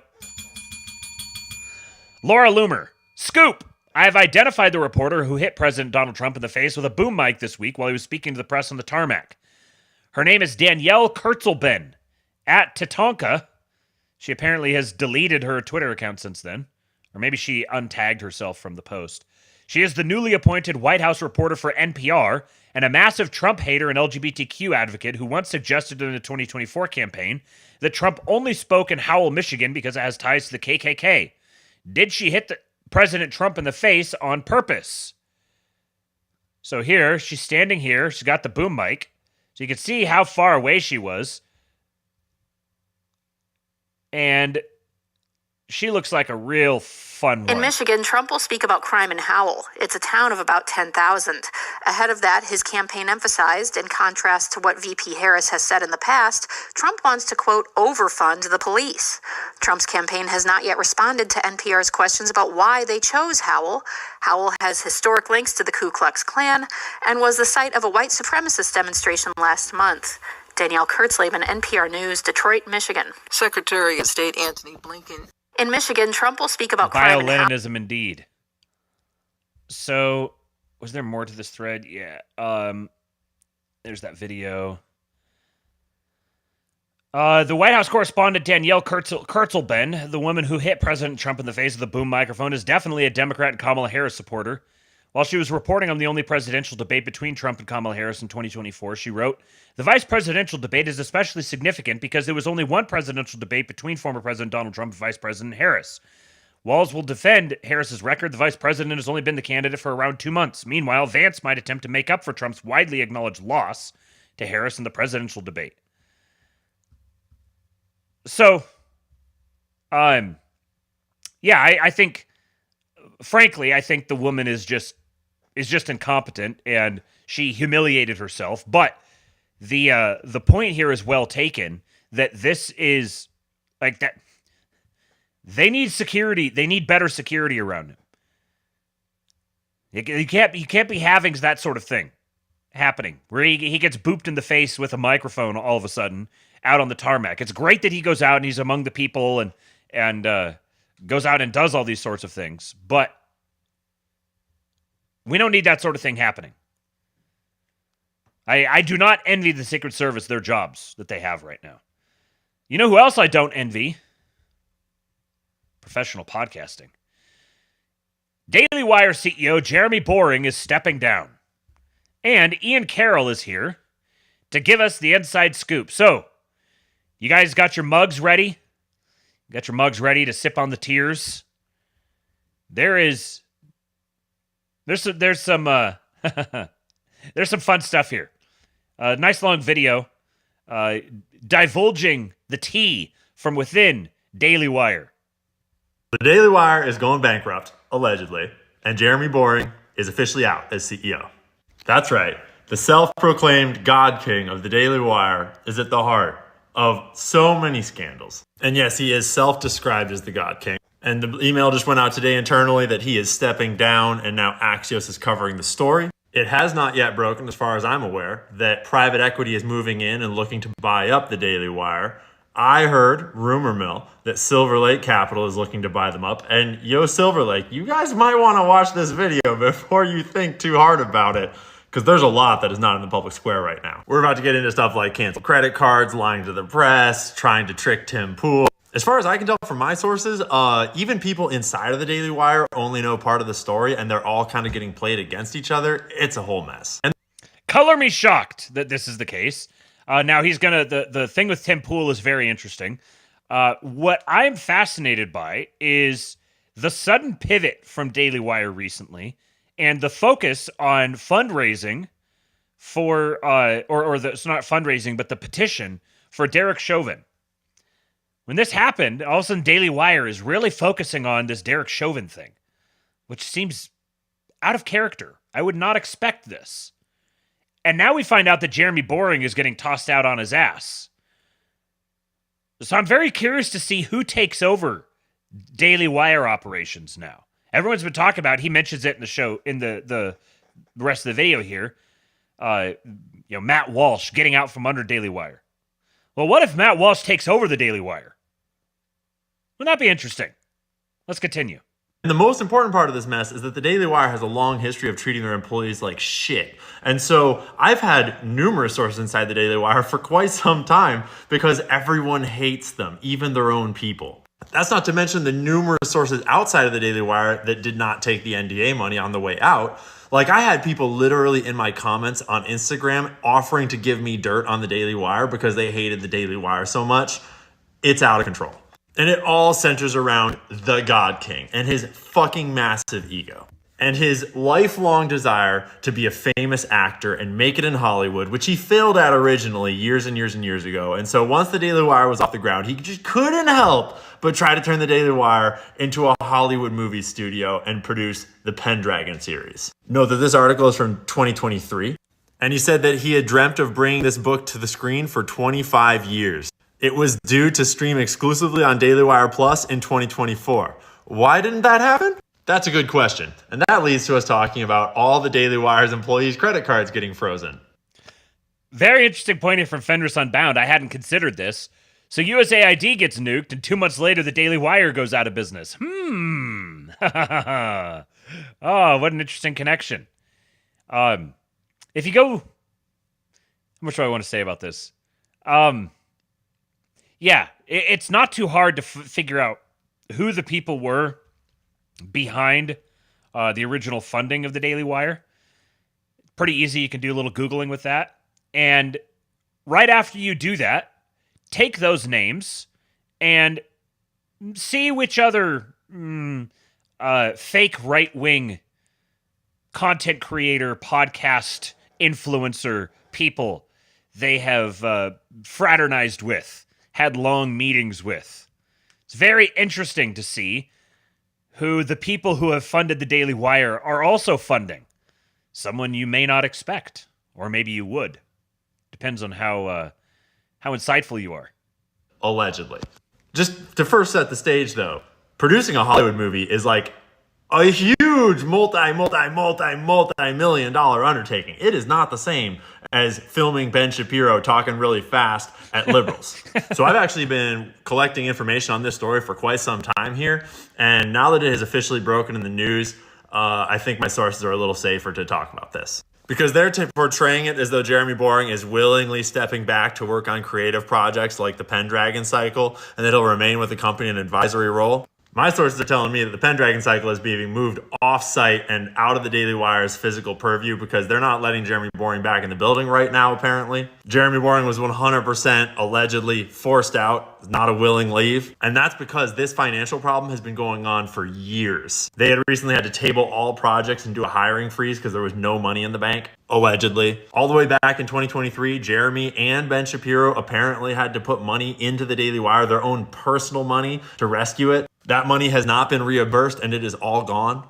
The Pendragon cycle is over budget by like $50 million or something, allegedly. And at the end of 2024, this problem got so bad that Jeremy Boring apparently started lying to the press to try to drum up interest for a sale. This is when conveniently it leaked that Fox News was considering buying the Daily Wire. That was never in the works. That was just to try to drum up interest so that hopefully someone else would rescue their asses. I've heard that the Murdochs actually personally hate Jeremy Boring, allegedly, just like pretty much everyone else. Like even Ben Shapiro and Jeremy Boring, it sounds like there's a huge rift between them from what I'm hearing. There's even rumors that I can't confirm quite yet that Ben Shapiro hired his own PR person like months ago. Brett Cooper was basically like their last profitable endeavor right now. I assume they make a little bit off Matt Walsh, but I'm not quite sure and I can't confirm. Their election coverage during the 2024 election absolutely bombed. Sounds like just like most Daily Wire products, they dropped a shitload of money into production and did not nearly recoup the costs. So then you remember when Tim Pool was like kind of like rearranging his business and all sorts of weird stuff was happening there? I don't even know if Tim knows this yet directly, but it sounds like the Daily Wire was trying to manipulate him into buying the Daily Wire and trying to present it as super profitable. That is a very interesting thing, if true. Because the way this is being reported was that they were trying to bring Tim on, that they were going to be buying out his operation. The way Ian Carroll is presenting it is that they were trying to get him to buy them out. Very... all I could say. The rumors I'm hearing is that Jeremy Boring thought Tim Pool would be dumb enough to fall for it, and he was the exact kind of guy they could sell to. I heard that they allegedly offered him an all-stock deal, which would be worth fucking shit because their stock is fucking worthless because they're bankrupt, allegedly. So props Tim for not taking that deal. That would have been a huge mistake. Because now my sources told me like a month or two ago that the Daily Wire froze all the credit cards of all the Daily Wire producers. And they were like pretending it was a new accounting system trying to cover up what was going on, allegedly. But it sounds like apparently that Jeremy Boring's entire net worth is a smokescreen and that he's trying to renegotiate contracts with people like the Petersons to try to leech as much money out as he can to just keep the books looking balanced. It sounds like Jordan Peterson, Michaela Peterson, their whole team has been really weirded out by this and is not stoked. I haven't talked to them directly, but it doesn't sound like they like him at all. So anyways, rumor is that Silver Lake is one of the primary private equity firms coming in looking to buy them up. And Ken, Mike, Egon, Greg, Joe, you might want to do a little more due diligence about the books before you make that purchase. Looks like your last investment, according to Wikipedia, was in 2022. This would not be a good way to come back onto the scene. That is just my opinion based upon what I'm hearing from the inside. Based on the chatter on the, shall we say, wire, it sounds like there's no money in the bank, so to speak, and they're not making profits. There's a difference between revenue and profits, and Jeremy has been doing a lot of finagling over the years to try to make it look really good. And realistically, do we even want the Daily Wire to be saved, like opinion time? Don't we want to see Matt Walsh break out of the Daily Wire and do his own thing? And Matt, don't you think you'll do way better on your own than with the Daily Wire at this point? Like even Jordan Peterson, who a lot of people's perspectives have changed on over time lately, like even he would get a fresh start if he just got away from this shit mess. This is like enigmatic of the times we're in, where even the... He says this multiple times. Emblematic. Not enigmatic. Emblematic. Alternative media has been bought out by big money and played in the same big studio mindset that is just completely contrary to what the new media revolution is all about. The way Jeremy Boring thought he could just replace Brett Cooper with her producer and act like nothing had ever changed and the same audience would stay there, that is enigmatic of this old way of Emblematic. thinking. That the peasants just want to be entertained and you just put programming on their TV and they're guaranteed to watch it. That is not how it works. People subscribe to stories, they subscribe to people, they subscribe to authenticity, and the Daily Wire is the embodiment of an inauthentic, bad storyline that treats all of its people horribly.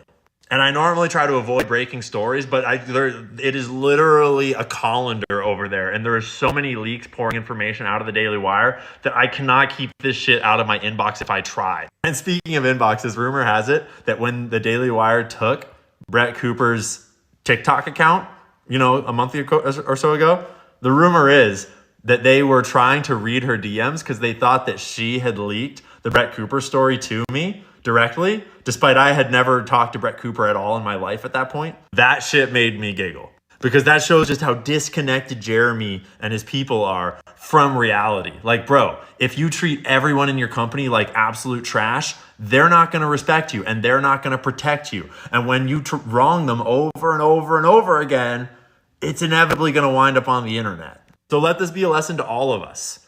The internet is a force that ultimately skews towards authenticity, towards honesty, and towards open discussion. And if your business is modeled on this old way of controlling information, of big money payments, of treating people like property, and of just shitting all over your audience, allegedly, you're not going to last. So anyways, tell me in the comments who you're most excited about seeing no longer at the Daily Wire, going off on their own.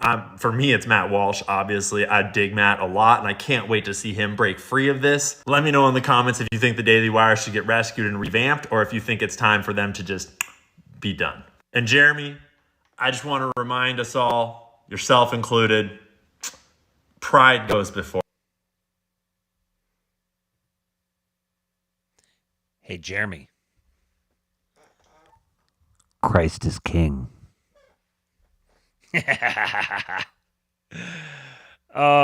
Keith Woods says, how could the company that produced Mr. Burcham be struggling financially? As a warrior for equality, I wear the robe of the order who fought for social justice in a galaxy far, far away. Oh boy, a woke nerd. Mr. Burcham, just so you're aware, you have the right to have your union representative present. Just so you're aware, I renounce my union membership. They force you to join, then they take your money and spend it on stuff you don't agree with. That's already my life. I'm married.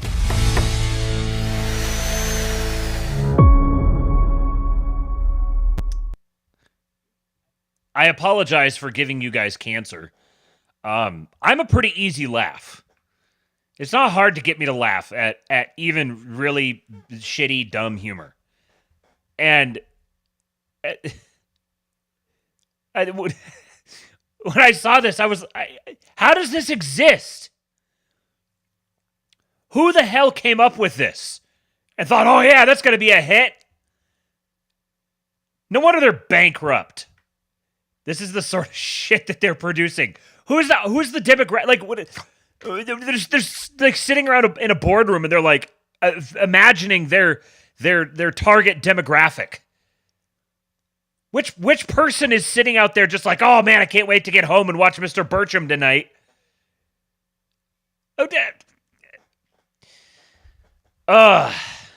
This whole story is particularly relevant to me because there is a I've even before all this was happening, I've been thinking that there needs to be an alternative to the Daily Wire. I think the Blaze, as long as they're platforming James Poulos and Oren McIntyre, then they are friends. And I like Glenn. I like Glenn Beck. He's we'll keep him around. But so many of all of these media companies, media organizations that are like a right wing are just so crappy. They're so just bland and shitty and boring and uninteresting. And we need a media company for our guys. This is part of taking back the arts. And it looks like there's a big share of the market potentially opening up here. Imagine if there was a dude with an airship who might want to politically Catholic. Took the words right out of my mouth. Imagine if there was a dude with an airship who was to try to take up some of that market share. Wouldn't that be interesting? Anyways,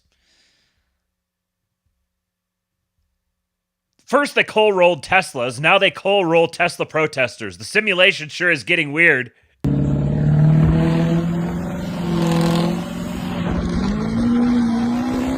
Yeah, baby!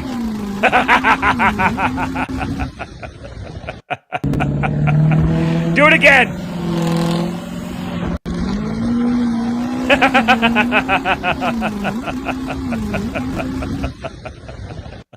I want to see an entire caravan of boys running past them and just black them out for like 5 minutes. Just completely cover them in a cloud of dark smoke. So,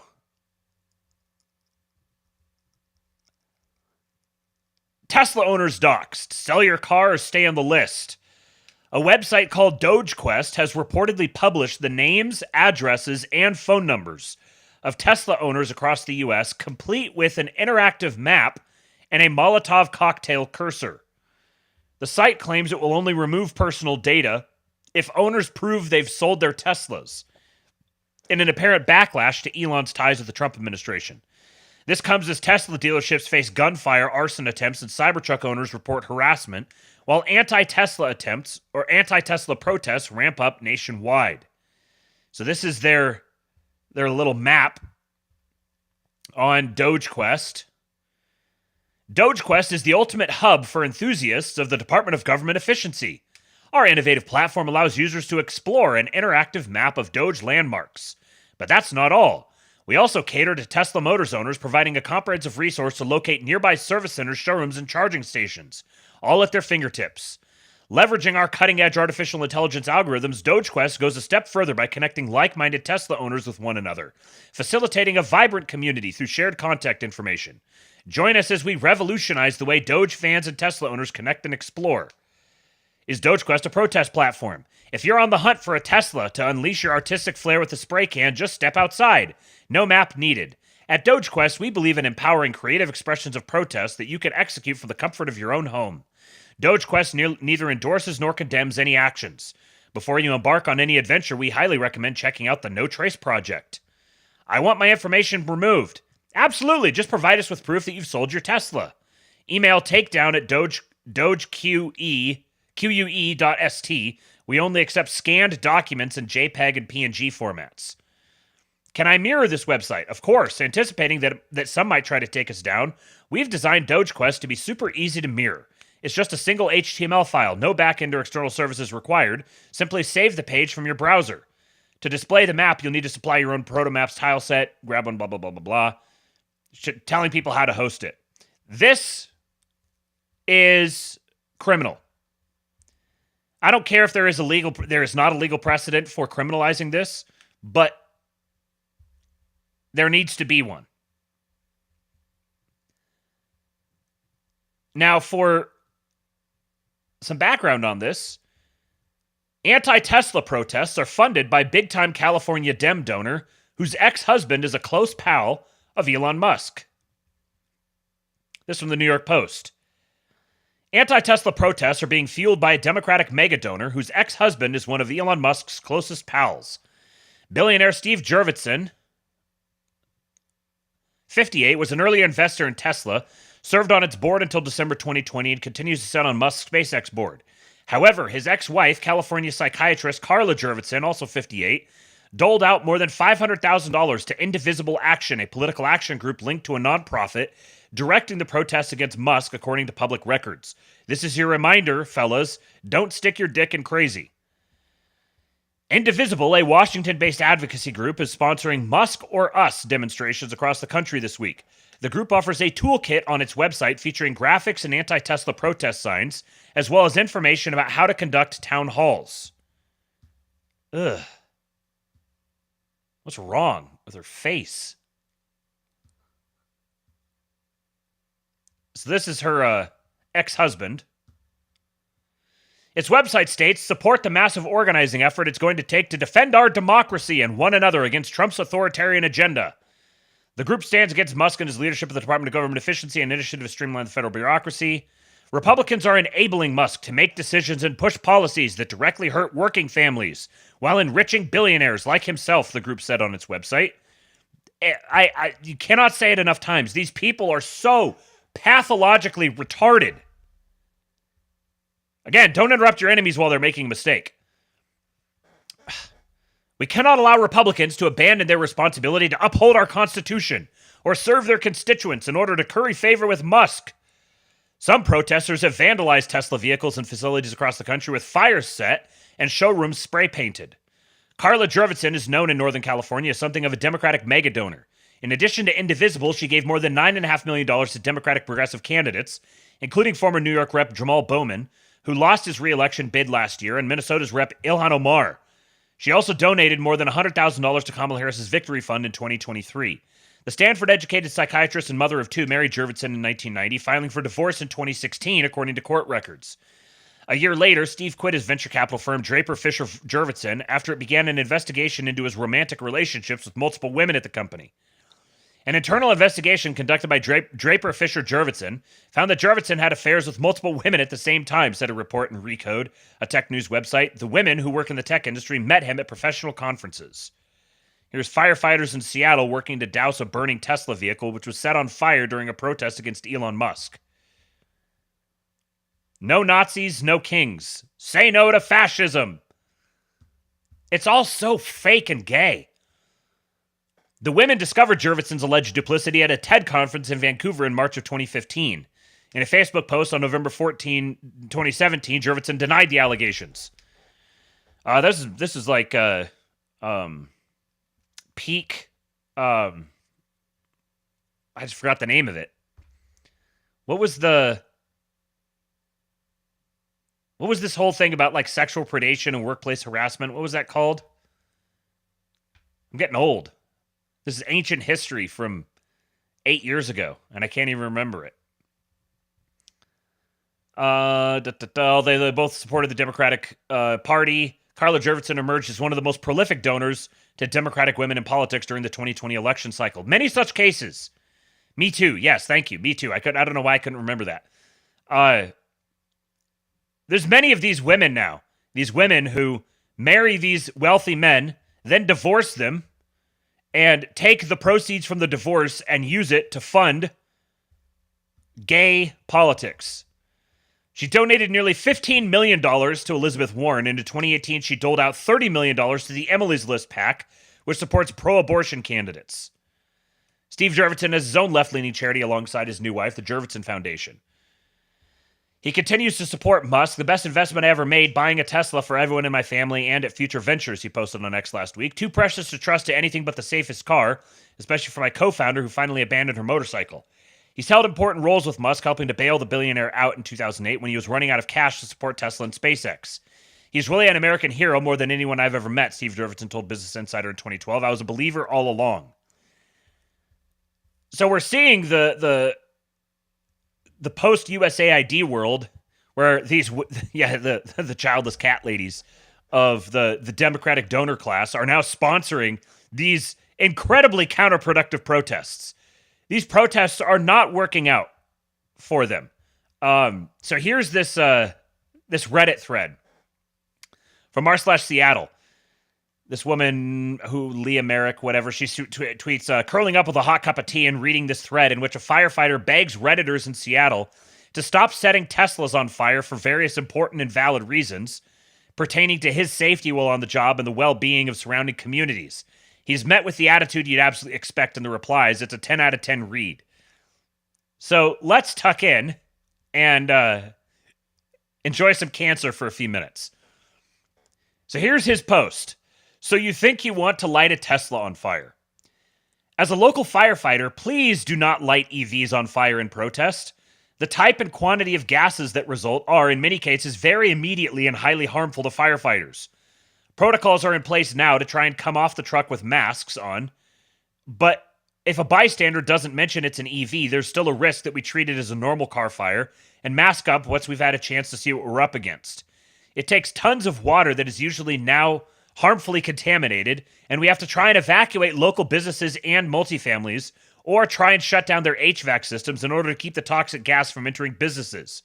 Once the fire is out, it now has to oftentimes be tailed by an engine, keeping it out of service for other emergencies, to a yard where it'll sit for a while before it's potentially disposed of because it can continue to light off.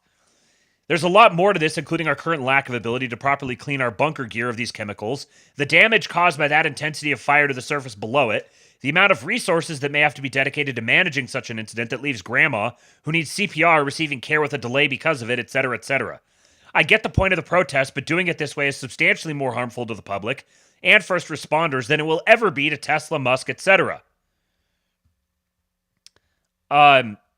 Now, what's interesting with these comments is actually not how many of them are upset with him, but in fact, the people who are saying, like, you'll get it here. So this first person here says, hijacking the top comment to also say, this is a terrible protest. They're now getting insurance money for Teslas that might otherwise not have sold. It gives a suggestion of something else that they could do instead. Actually, I wonder what this is. Let's look and see. Post is waiting monitor approval. Swastika showroom. Fuck Musk is the name of it. Who knows what the... probably spraying swastikas or something. But they're getting loads of free advertising. Yes, it's negative, but all press is good press. This is basically Trump's whole strategy. Be such an insane mess so that the press never stops talking about him. And it clearly worked because he's the president now. Stop taking the bait. Don't feed the trolls. Focus on Tesla's competitors and the things they're doing right. I love my Subaru and would happily recommend those. Fantastic in the snow. Seem to last forever. Repairs have been pretty affordable for me so far. And then Tesla's crashing sales and stock price prove otherwise. And then they argue for a while about the stock. Hijacking your comment to say this isn't even a protest. Don't all Teslas have Sentry mode? Don't all dealerships have cameras? Why aren't we seeing footage of these protesters? Why aren't we seeing the manhunt for these people being brought in and publicly shamed throughout the media like the Republicans would absolutely do if they weren't the ones setting Teslas on fire and destroying dealerships in order to commit insurance fraud? Ah, that's what it is. It's the Republicans. The Republicans are lighting their own cars and dealerships on fire to commit insurance fraud. Then they talk about Sentry mode for a while. This guy says, well, I did have a King County sheriff cosplaying as FBI as part of a task force show up at my business asking to see our security camera footage since we're a few blocks away from one of the firebombed Teslas. The cool thing about cops showing up to a business asking questions is that you can tell them the same thing as any other encounter. Do you have a warrant? Is anyone detained? Sorry, but we don't answer questions. You'll have to direct questions to corporate's lawyers. Oh, and don't forget this classic. You are being ordered to leave this property. These people are so gay.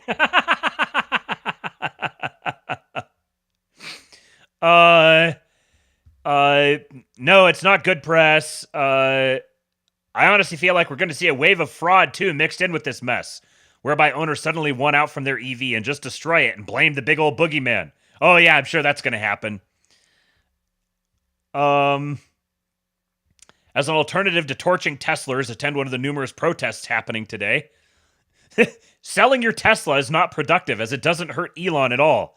Not everyone is in a financial position to lose money on a highly depreciated vehicle either. I'd advocate for erasing your Tesla logo. Get rid of the marketing. Oh yeah, that'll do it. That'll do it. Get rid of the Tesla logo. Then nobody will know. Oh, man. This guy says, I'm close with a person who was involved in the LA wildfire cleanup. Part of the massive response was assuring the burnt wreckage of EVs and home batteries were disposed of in a way that didn't sicken or poison anyone. Many everyday things become toxic when burnt. Don't make it worse. The foams and water used to extinguish and clean up the mess run into the environment, carrying all kinds of crap into our water and air. You're just making a toxic soup for the rest of everyone to deal with. Stop it. Find another way to protest. Toxicity aside, I don't think destroying a fellow citizen's property is the best way to protest something. I own a Tesla Model 3. I bought it in 2018 when they first came out, and long before he revealed himself as the world's biggest evil fascio douchebag. I despise him. I suppose it's just a matter of time until someone I totally agree with decides to vandalize my car. Truthfully, it's the best car I ever owned, and it runs almost entirely on solar energy.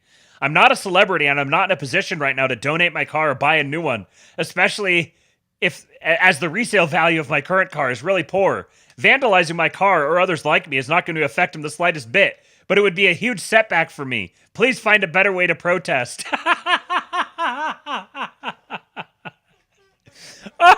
They cannot help but step on their own dicks.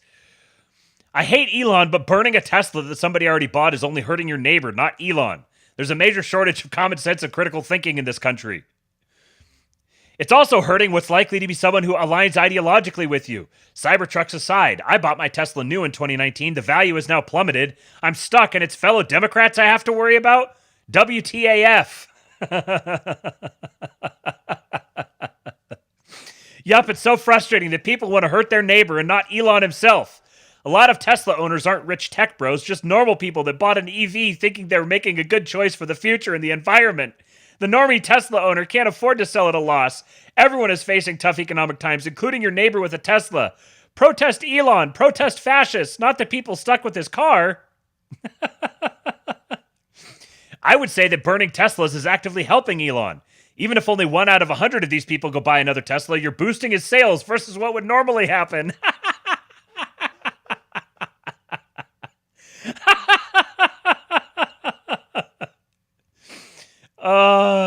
Exactly, and I totally get it. Elon is an asshole oligarch, but this divides us. We shouldn't be fighting amongst ourselves. I'm not saying I'm going to hug my all-in MAGA neighbor, but I will stand with my average normal humans that want the same rights for everyone. It should be a class protest. Once again, they're dividing us with this petty bullshit. Continue supporting other EVs, continue protesting, but stop taking your anger out on normal people. It benefits no one. People who damage parts on a Tesla are basically making Elon money because the Tesla owner has to take it to the Tesla service center to dish out money.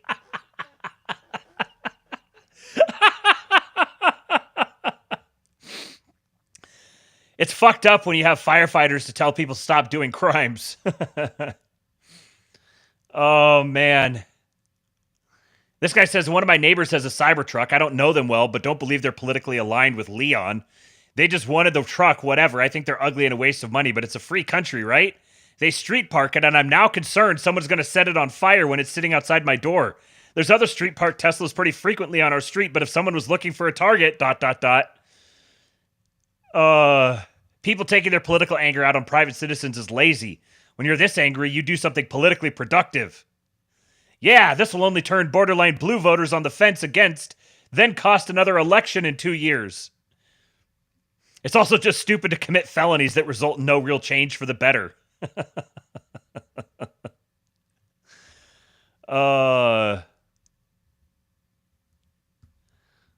There was a couple other good ones here. Let me see if I can find them. Oh yeah, this guy points out all that lithium hydroxide plus all the other fun heavy metals goes into the Puget Sound after that, which is great if you enjoy watching mother orcas toting their dead calves around. Oh, man. Let's see here. This entire thread shows why Trump won. The purity testing from the left is insane. It's like none of us can work together. Buddy, if you think he won because of purity tests, not because of inflation and a general trend worldwide of kicking out incumbents, then I don't know, go read stuff. Go read stuff. Yeah, that's the answer.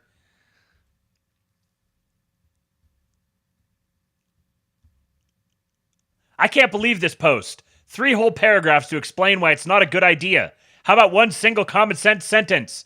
Tesla owners are innocent people who have nothing to do with the actions of Musk. Do you have the right to harass Russians because you think they all support Putin? Do you have the right to vandalize people's things that are made in China because you want to protest China's human rights policies and their impact on the environment? Like, WTF is wrong with you? I'm furious that this is happening. I'm a Tesla owner, purchased 2 years ago, because my family has converted all our vehicles to electric. I also despise Trump and now Musk. My family votes blue and we are scared of what will become of the country with Trump in power. But now we have to fear for our own safety too, just because we drive a Tesla.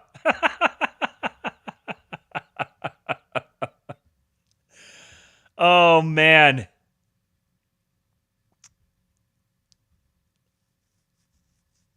whole lot of immigrants are going to feel hate crime when you graffiti or damage their Teslas in Seattle. I can't believe we stooped this low. You are all just as bad as the MAGA cult. This guy says, a whole lot of people of color. I'm black, and if it was only my vehicle on the block, or even worse, in the driveway on my home, was torched like that, the first thing that would come to mind is this a racist attack? Someone said on one of the recent Tesla threads that it's only a matter of time before some Jewish guy that owns a Tesla gets swastika spray painted on his vehicle, and that really stuck with me.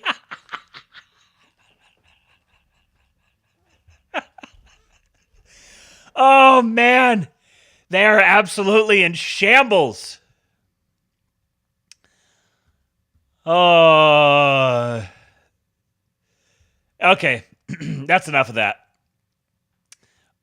There's also this from the same chick said, the cat ladies of Reddit are doing some very important prepping for the impending fascist takeover.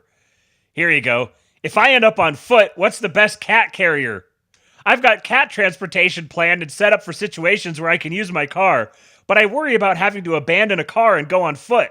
I'm thinking a back/front packs or a crossbody bag would be best. Does anyone have recommendations? 1 cat, 9 pounds. Oh man. I hope this is people trolling them. We got some blank red hats to blend in. We bought a pile of blank red hats that look like the awful ones they wear but have no message on the front. Something worth considering. Got them off eBay. If stuff goes down, you can blend in a little better with the hat, but still not be shilling for dum-dum. Hate to have to bow that far, but I'd rather be alive if we get through this than dead over a hat. Oh, it's so good. It took me 8 months to get a gun license in a blue state. Start the process now. In my state, you need to take a gun safety class in order to get your license, but after getting that, you need to make an appointment with the police chief of your town.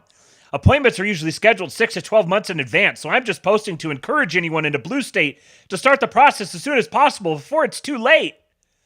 Wow, that's crazy. I'm in the Midwest and you could go into a store and buy one today. But then again, that is so Midwest. Try the South where you can conceal carry or open carry without a permit. Ah! If you've ever posted anything remotely liberal online, it's too late to try to go gray. They will use AI to hunt everyone down. However, we all need to stand up and say no to this at every attempt to demonize anyone's personal political beliefs, even when we vehemently disagree with them. This is a blatant violation of the First Amendment, if nothing else, and if the Supreme Court didn't strike it down if it passes, then we 100% are living in a fascist state. If everything out there goes very wrong, consider getting a very short haircut so your hair is too short to use as a handle. I know this is really on the doomy side, but it might be something to keep in your pocket just in case in life.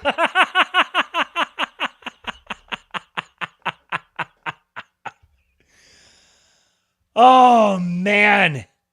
How can you be blackpilled when the libs are losing it this bad?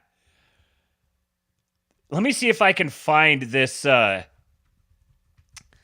this tweet that I saw earlier on my other. I was lurking among the libs on my other Twitter account just a little bit ago, and I saw this tweet, and I wish I would have saved it when I did. It was like mega super viral, and I wish I remembered the context, but it was someone basically saying, like, everyone's laughing about this deportation stuff now.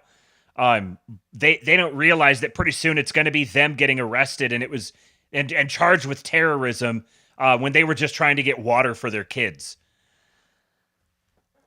Oh, I wish we lived in the world that they think we do. Wouldn't that be great? All right, last story here. What's going on in Antarctica? Scientists trapped in Antarctica plead for help as violence breaks out. This is from Newsweek. A group of South African scientists has pleaded for help, saying they are trapped in an isolated base on a cliff edge in Antarctica with a team member who has become violent. One of the team has been accused of assault and threatening violence against his colleagues, according to the South African newspaper, The Sunday Times. South Africa's environment minister confirmed that an assault had taken place. The overwintering team, a group that remains in a remote and extreme environment during winter months, knew that 10 of their 15 months at the base would be spent in isolation, but may now be in danger from one of their own members who has been accused of being mentally unstable.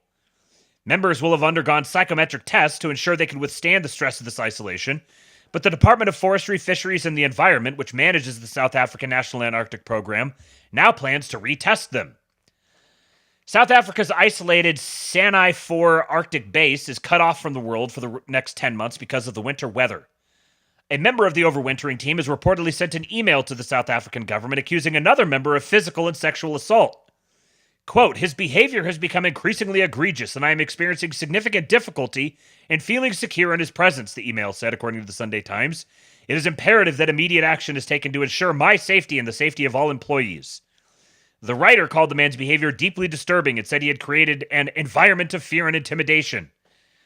I remain deeply concerned about my own safety, constantly wondering if I might become the next victim, they said. This is the South African National Antarctic Expedition Research Base in Queen Maudland, Antarctica. They said Cliff's Edge. That's like, I guess technically that's a cliff, but it doesn't look like it's that high. Concerns have been raised about this team member's behavior before this point, the Sunday Times reports, when there was still an opportunity for the SA Agulhas 2 to evacuate the team member before it departed Antarctica. The only way to leave the base now was through emergency medical evacuation to a German base around 186 miles away, according to two sources with inside knowledge. They had all the time to remedy the situation, but they simply buried their heads in the sand, hoping it'll go away, one source said. They were informed about the problem as early as December. South African Environment Minister Dion George confirmed that an assault had taken place. He said he would be talking with team members to assess for myself. There was a verbal altercation between the team member and this person, he said. Then it escalated, and then that person did physically assault the leader. You can imagine what it's like. It is close quarters, and people do get cabin fever. It can be very disorienting.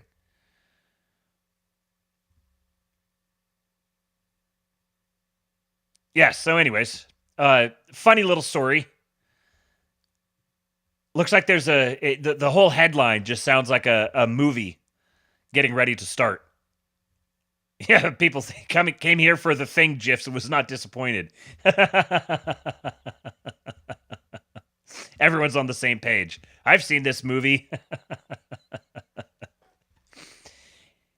Isn't it interesting that Antarctica is a... There's just the treaty that governs it with all these different countries with their different bases and everything. No other place in the world is treated like that. And yet here we have this treaty where nobody actually lays claim to the land. We just all share it together for research purposes. Uh-huh. Yeah. I bet you that's what it is. Josh Ham says, sounds like a woman got yelled at for being retarded and she took it personally. Yeah. All right, let me check your comments here, and then we'll get out of here. Hit the like button. We're at 100 right now. We just need 9 more, so then we can get a 10th. Schadenfreude. $5 Canadian from Slosher. He says, I'm overdosing on this level of Schadenfreude. I'm glad you guys enjoyed that. I was cracking up reading through it. All right, guys. Well, that is all I've got for you guys today. It's the end of the day.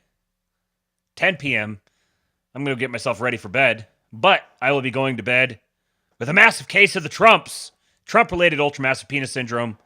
We do have love for our brothers who are suffering through it along with us. So, post an eggplant in honor of the Trump sufferers. Hit the like button. Follow me on Twitter at RealKingPilled.